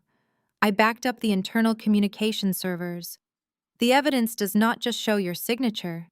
It shows dozens of email threads between you and Trent, discussing the exact percentage of the stolen funds you wanted, diverted directly to your personal accounts to fund your lifestyle. Agent Harrison pulled a specific document from the folder, holding it up to the porch light. According to these authenticated emails, you personally authorized the transfer of $4 million from the fake charity fund directly to a private jeweler in Paris. You also signed the wire transfers that paid for this exact mansion using money flagged from the teacher's pension fund. You did not just sign where your husband told you to sign. You actively managed the stolen assets to maintain your luxury status. Chloe opened her mouth, but no sound came out. The absolute, undeniable proof of her guilt hit her like a physical blow. She realized in that exact moment that her wealthy privilege could not protect her from digital forensics. The innocent housewife routine completely shattered. Patricia gasped, clutching her chest as if she were having a heart attack. She looked at Chloe with a mixture of horror and desperate denial. Tell them it is not true, Chloe. Patricia pleaded, her voice cracking. Tell them you did not steal that money. But Chloe could not say a single word. She just stared at the damning emails in Agent Harrison's hand, her entire world collapsing into dust. Chloe Blackwood, Agent Harrison stated, his voice booming with federal authority. You are under arrest for conspiracy to commit wire fraud, money laundering, and tax evasion. No! Chloe suddenly shrieked violently, thrashing her arms as 2 agents moved in to secure her. No, you cannot do this to me. I am wealthy. I am respectable. Get off me. She fought with everything she had, kicking her designer heels against the stone porch and screaming at the top of her lungs. But the federal agents were relentless. They grabbed her wrists, twisting her arms firmly behind her back. The sharp metallic snap of steel handcuffs echoed loudly into the night. The heavy metal bracelets locked tightly around her wrists, pressing directly against her expensive diamond bracelets. Chloe sobbed uncontrollably, her mascara ruining her custom Chanel gown. She looked like a trapped animal, completely stripped of her golden child status. She turned her venomous glare toward me, her face contorted with pure hatred. This is your fault, she screamed, her voice tearing through the night. You ruined my life, Maya. You ruined everything. I stood perfectly still, watching the agents march her down the grand stone steps of the mansion. I did not ruin your life, Chloe, I replied, my voice calm and unshaken. I just handed you the bill for the life you ruined. The agents guided Chloe toward the waiting federal transport van. They opened the heavy rear doors. Inside, sitting in the dark cage of the vehicle, was Trent. His face was pale and defeated as he watched his pregnant wife being shoved into the van right beside him. The doors slammed shut with a heavy, definitive thud, locking them both inside their new reality. The luxurious Buckhead estate stood completely silent behind me, a monument to stolen wealth that was about to be seized by the government. I watched the van pull away down the driveway, taking my abusive sister and her criminal husband out of my life forever. I turned around and walked back to my car, ready to finally leave this nightmare behind for good. Where does the story go from here? I had barely taken 5 steps toward my dented Honda Civic when a desperate, frantic weight slammed into my back. Fingers dug into the fabric of my black dress, yanking me backward with surprising force. I spun around, ready to defend myself against whatever threat was coming. But it was not a threat. It was Patricia. My mother, the untouchable queen of Atlanta high society, was stumbling across the gravel driveway. Her expensive emerald silk gown was snagged and tearing on the sharp rocks. Her perfectly styled hair had completely unraveled, hanging in chaotic strands around her tear-streaked face. She collapsed forward, her knees hitting the unforgiving driveway with a sickening crunch. She did not care about the pain. She did not care about her ruined dress or the expensive jewelry sliding around her wrists. She threw her arms forward and grabbed fistfuls of my simple black dress, clinging to me as if I were the last life raft on a sinking ship. "Maya, please!" Patricia wailed, her voice unrecognizable. It was a raw, guttural sound of pure agony. "Please, you have to stop them. You have to tell those agents to come back. Tell them you made a mistake. Tell them the emails were fake and you fabricated the data. You are smart, Maya. You know how computers work. You can tell them you hacked the system to make it look like Chloe signed those papers." I stared down at the woman kneeling in the dirt at my feet. For 33 years, I had craved her approval. I had begged for her attention. I had twisted myself into knots, trying to be the perfect daughter, hoping she would look at me with a fraction of the pride she reserved for Chloe. Now she was literally groveling at my feet, sobbing hysterically, and begging for my mercy. But she was not begging for me. She was begging for her golden child. Even now, after witnessing undeniable proof that Chloe was a federal criminal who stole from public school teachers and actively participated in a massive money laundering syndicate, my mother was still trying to sacrifice me to save her. "Get up, Mother!" I commanded, my voice echoing with a cold, detached authority. "You are embarrassing yourself." "I will not get up," Patricia screamed, burying her face against my legs. "I will kneel here all night if I have to." "You cannot do this to her, Maya. She is your sister. She shares your blood. She is carrying my grandchild. You are sentencing a pregnant woman to federal prison. Do you have any idea what that will do to her? It will break her. She is too fragile for that kind of life. She needs her family. She needs us to protect her." I reached down and gripped Patricia by her wrists. Her skin was clammy and cold. I pried her fingers off my dress one by one, peeling her away from me with absolute finality. I took a deliberate step backward, leaving her kneeling alone on the gravel. I smoothed out the wrinkles in my cheap dress, entirely unbothered by her dramatic breakdown. "Fragile," I repeated, letting out a harsh, humorless laugh. "Chloe is not fragile, Mother. She is a calculated, vicious predator.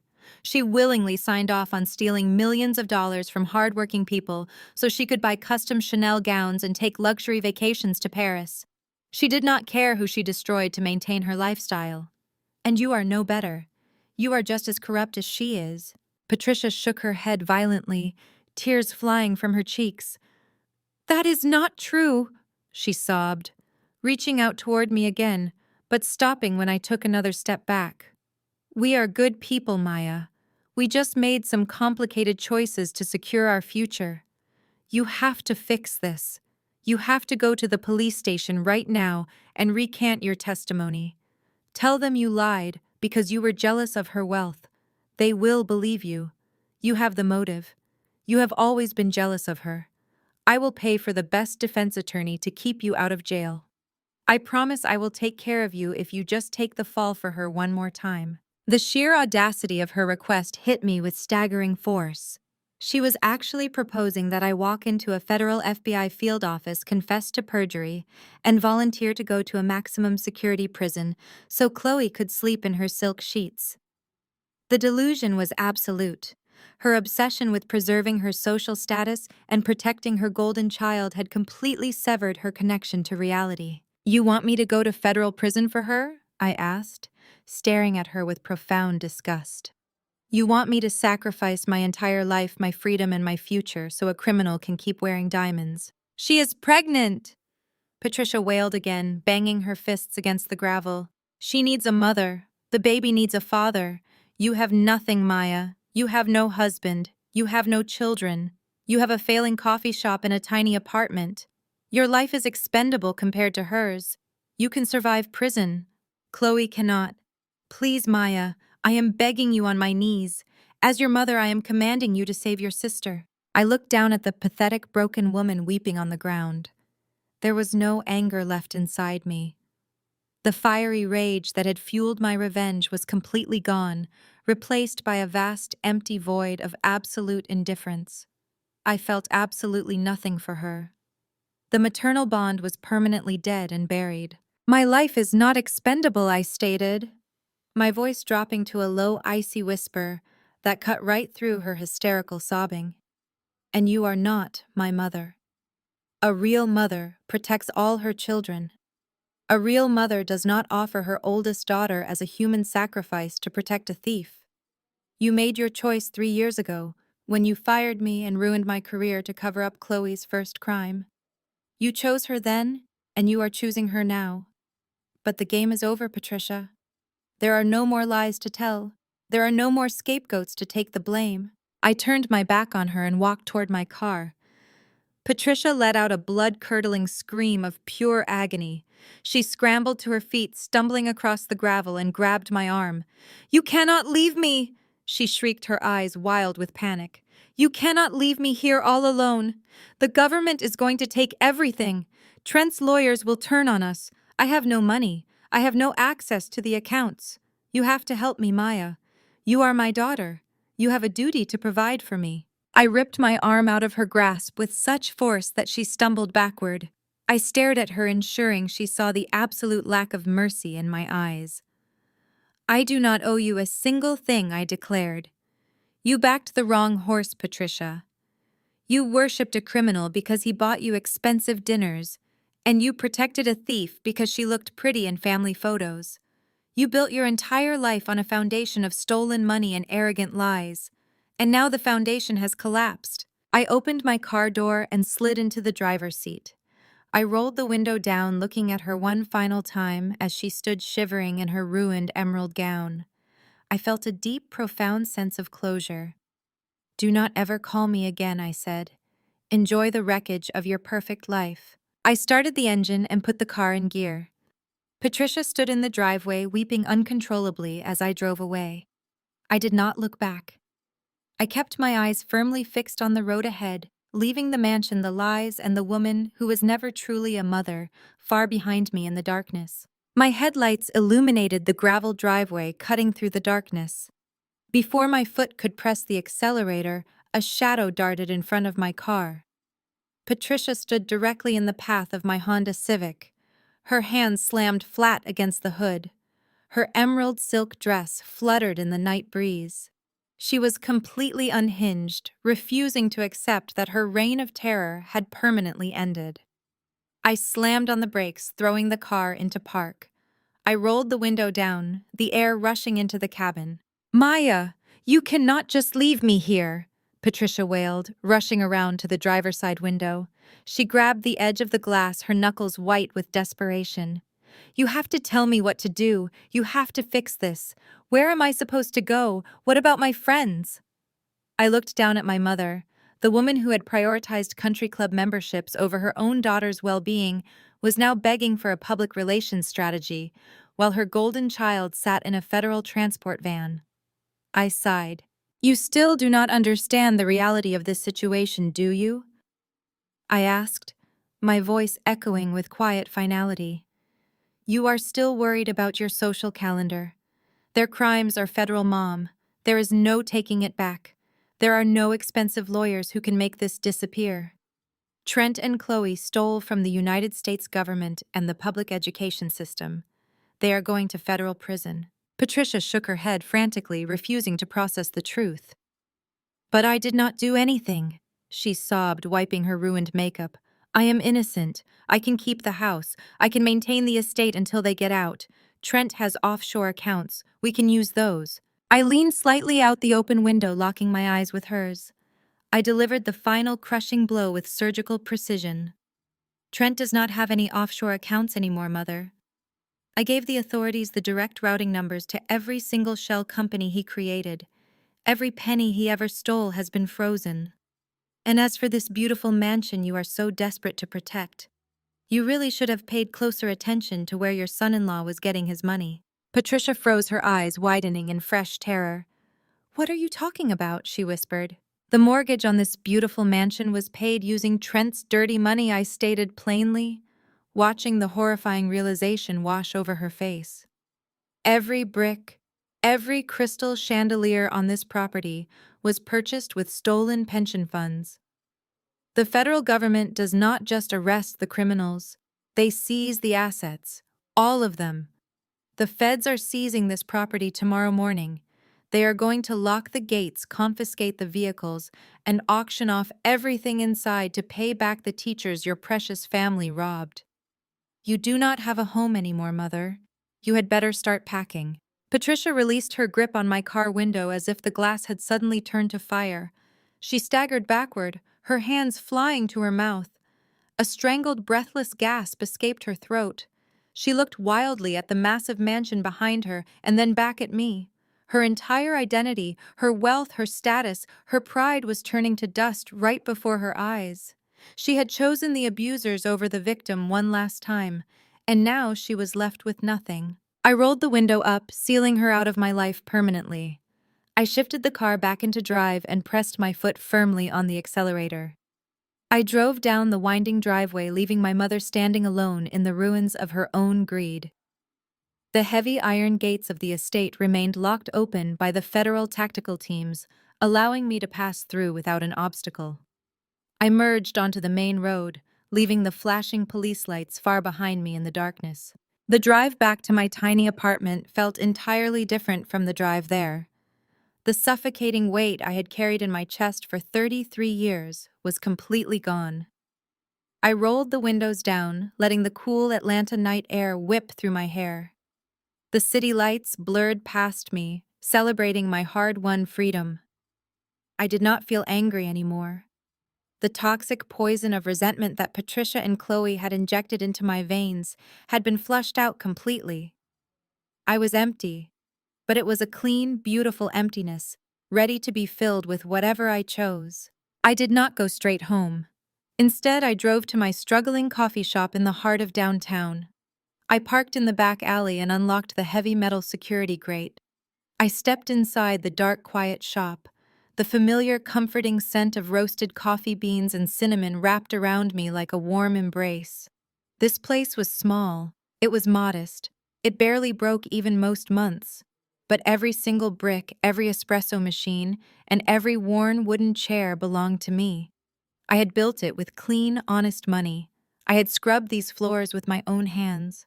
There were no stolen funds here. There were no lies. I walked behind the counter and ran my fingers over the smooth surface of the espresso machine. I was a coffee shop worker, according to my mother. A failure, according to Trent. A jealous loser, according to Chloe. But as the first light of dawn began to peek through the front windows, painting the city streets in a soft golden glow, I knew the absolute truth.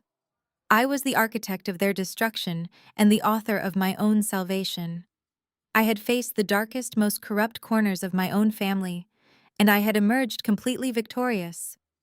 I pulled off my wine-stained black dress, tossing it into the trash can, without a single second thought. I put on my flour-dusted work apron, ready to face a brand new day completely free. Several months passed since that crisp dawn when I threw away my wine-stained dress and put on my flour-dusted apron. The seasons changed, and so did the entire landscape of my life. I found myself sitting in a sleek, high-end law office located on the 40th floor of a glittering glass skyscraper in downtown Atlanta. The room smelled of expensive leather and polished mahogany. Floor-to-ceiling windows offered a breathtaking panoramic view of the bustling city below. I sat comfortably in a plush leather chair, sipping sparkling water from a crystal glass. I was not wearing a clearance rack dress today. I wore a perfectly tailored navy blue suit, that commanded immediate respect. Sitting across the massive conference table from me was a senior representative from the Securities and Exchange Commission and my own fiercely brilliant financial attorney. The tension in this room was nothing like the suffocating panic of Trent's dining room. This was the calm, victorious atmosphere of absolute justice being formally served. The federal investigation had been swift and brutally effective. Trent and Chloe were currently sitting in federal holding cells awaiting their sentencing hearings. Patricia had been evicted from the Buckhead estate, just as I promised, and was now living in a cramped studio apartment on the outskirts of the city. But we were not here to discuss their miserable downfall. We were here to finalize the incredible aftermath of my meticulously planned trap. The SEC representative opened a thick leather-bound portfolio and smiled warmly at me. Maya, your cooperation with the federal government was unprecedented. The SEC representative stated, his voice echoing with deep professional admiration. You did not just report a crime. You handed us a fully documented, airtight case. The routing numbers, the internal communications, and the biometric lock you placed on the stolen funds allowed us to secure the entire $27 million before a single cent could be transferred offshore. The Atlanta Teachers Pension Fund has been completely restored. I nodded, acknowledging his praise. My attorney leaned forward, folding her hands on the polished table. As we discussed, Maya, your actions fall under a very specific and highly rewarding legal framework, she explained smoothly. Under the United States Dodd-Frank Wall Street Reform and Consumer Protection Act, the federal government offers a powerful incentive for individuals who expose massive financial crimes. The SEC Whistleblower Program dictates that any individual who provides original, actionable information leading to a successful enforcement action is legally entitled to a financial bounty. That bounty ranges between 10 and 30% of the total recovered funds. I listened carefully, absorbing the reality of those words. I had not known about the exact percentages when I made that phone call from the back office of my coffee shop. I only wanted to stop a monster from ruining the lives of innocent public school teachers and to clear my own name. But the federal government recognized the absolute brilliance and the tremendous value of my forensic auditing work. The SEC representative pulled a crisp white envelope from his leather portfolio. The commission reviewed your case thoroughly. He continued, maintaining direct eye contact with me. Because your specific data cache and your rapid biometric freeze directly prevented the loss of the entire $27 million, the review board has awarded you a 20% bounty. My breath caught in my throat for just a fraction of a second. 20% of $27 million. The representative slid the white envelope across the polished mahogany table until it rested directly in front of me. I reached out with a perfectly steady hand. I broke the official seal and pulled out the document inside. It was a certified government check issued directly by the United States Treasury. I stared at the bold black numbers printed across the secure paper. $5,400,000. It was completely surreal. I ran my thumb over the raised ink, feeling the physical weight of my new reality. This was not dirty money. This was not embezzled cash or the result of a shady offshore tax evasion scheme. This was a perfectly legal, completely clean, and tax-free federal reward. I had walked into my coffee shop as a struggling business owner, buried under the weight of my family's toxic expectations. Now, I was sitting in a high-rise corporate law office, holding a check for $5.4 million. I did not steal a single dime to achieve this wealth. I did not exploit vulnerable retirees or lie to federal investigators. I walked away a millionaire through pure intellect, unshakable courage, and an absolute commitment to justice. Trent thought he was the smartest person in any room he entered. He believed his white privilege and his hedge fund billions made him untouchable. He assumed that because he wore custom suits and played golf with local politicians, he could outsmart the system. He was dead wrong. I beat him at his own twisted game using the very laws he thought he was completely above. I folded the check carefully and placed it into my designer handbag. I stood up from the chair, shaking hands with the SEC representative and my attorney. I walked out of the law office and stepped into the private elevator. As the steel doors closed and the elevator descended toward the bustling city streets, I looked at my reflection in the polished mirrored walls. The woman looking back at me was unbreakable. I had faced the ultimate betrayal from my own mother and my sister. They tried to throw me into a federal prison to protect their luxurious lifestyle. Instead, they handed me the exact tools I needed to secure my absolute financial freedom. I stepped out of the skyscraper and into the bright, warm Atlanta sunlight. My new life was just beginning, and I held the ultimate power to build it exactly the way I wanted today. The federal sentencing hearings were a masterclass in bureaucratic efficiency. Trent stood before a federal judge stripped of his custom-tailored suits and arrogant smirk. He was sentenced to 25 years in a maximum security federal penitentiary without the possibility of early parole. The judge cited his complete lack of remorse and the sheer magnitude of the public betrayal as primary factors in the maximum sentence. Chloe Faring, only slightly better, received a 15-year sentence. Her defense attorneys attempted to play the victim card, emphasizing her pregnancy and claiming she was manipulated by a domineering husband. The judge, however, was not swayed. He specifically pointed to the authenticated emails from my data cache, highlighting her active, enthusiastic participation in laundering the stolen funds to buy luxury goods. The child she was carrying would be raised by Trent's elderly parents in Ohio, far away from the lavish Buckhead lifestyle Chloe had violently sacrificed her own sister to maintain. Patricia faced a completely different kind of prison. She was not indicted for any federal crimes, as she had no direct involvement in the financial mechanics of the embezzlement. But her punishment was perhaps more agonizing for a woman so deeply obsessed with high society. With the Buckhead mansion seized by the government and Trent's assets completely frozen, Patricia was left absolutely destitute. She was evicted within 30 days of the FBI raid. Her wealthy country club friends, the people she had prioritized over her own flesh and blood, immediately abandoned her. They refused to return her phone calls. They blocked her number and actively crossed the street to avoid being seen with the mother of a convicted federal criminal. Patricia was forced to move into a cramped, poorly ventilated one-bedroom apartment on the extreme outskirts of Atlanta.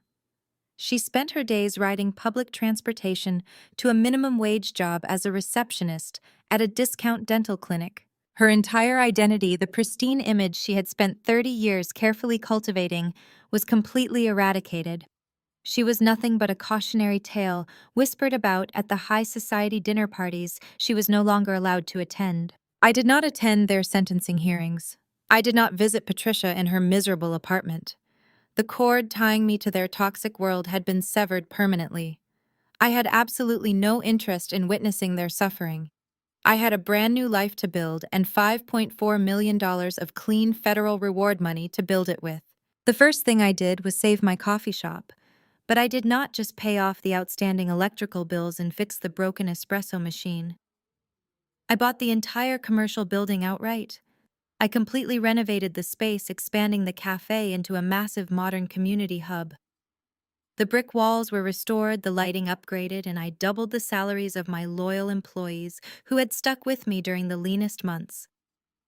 The coffee shop became an anchor in the community, a thriving, profitable business that I owned completely free and clear of any debt. But pouring lattes was no longer my only focus. The forensic auditor inside me, the brilliant woman Patricia had tried to bury 3 years ago, was fully resurrected. I used a substantial portion of my federal bounty to establish a brand new financial consulting firm. The offices were located on the newly renovated top floor of the building I now owned right above the coffee shop. I did not take clients from Wall Street.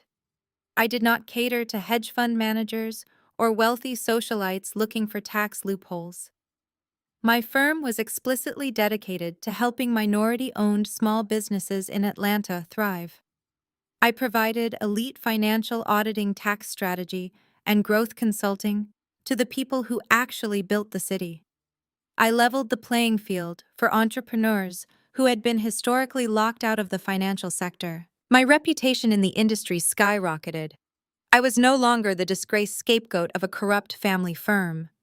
I was the financial mastermind who had single-handedly dismantled a $27 million embezzlement ring.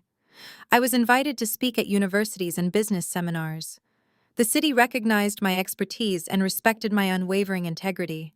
I was a force to be reckoned with, commanding every room I entered, not through arrogant privilege, but through undeniable competence and hard-won experience. I stood on the rooftop terrace of my commercial building early one crisp Tuesday morning. The Atlanta skyline stretched out before me, glittering with gold and silver light as the sun crested over the horizon. I wore a perfectly tailored suit, holding a warm cup of coffee from the shop, buzzing with morning customers directly below me. The air smelled of roasted beans and absolute victory. I took a slow, deep breath, letting the cool morning breeze wash over my face. I thought about the dark, terrified girl who had walked into that dusty bank branch months ago, praying her last $50 had not been swallowed by overdraft fees. I thought about the woman who had stood in a wine-stained dress, facing down an entire room of wealthy predators, armed with nothing but her intellect and absolute courage. I had lost a mother, a sister, and the entire illusion of a family. But in exchange, I had found myself. I had claimed my power, my freedom, and my future. I took a slow, satisfying sip of my coffee, feeling the warmth spread through my chest. The game was finally over, and I had won everything. The story of Maya serves as a profound masterclass in reclaiming your power from a toxic environment. The most resonant lesson woven through her journey is this: your worth is never defined by the destructive roles others attempt to force upon you. For her entire life, Maya was cast as the family scapegoat, a convenient target for her mother's status-obsessed narcissism and her sister's calculated greed. Because she didn't fit their mold of superficial success, they expected her to fold under the weight of their gaslighting and accept her position as a helpless failure. Instead, Maya's triumph illustrates that true security comes from absolute integrity and the courage to walk away from a broken system. When confronted with federal crimes and a multi-million-dollar bribe, she didn't compromise her soul to win the approval of a family that only valued her as a pawn. She recognized that seeking validation from people who are fundamentally corrupt is a battle you can only win by refusing to play. Maya weaponized the very traits her family underestimated: her sharp intellect, her patience, and her moral compass to dismantle an empire built on stolen privilege. Ultimately, her story teaches us that walking away from toxic blood ties isn't a tragedy. It is an act of profound self-preservation. She lost a family that never truly loved her, but in exchange, she won her freedom, her self-respect, and a future built entirely on her own terms. We all encounter situations where keeping the peace requires sacrificing our own well-being, but we must remember that our loyalty should always belong to the truth first. If you are currently shrinking yourself to fit into a space that disrespects you, take a step back and establish your non-negotiable boundaries today.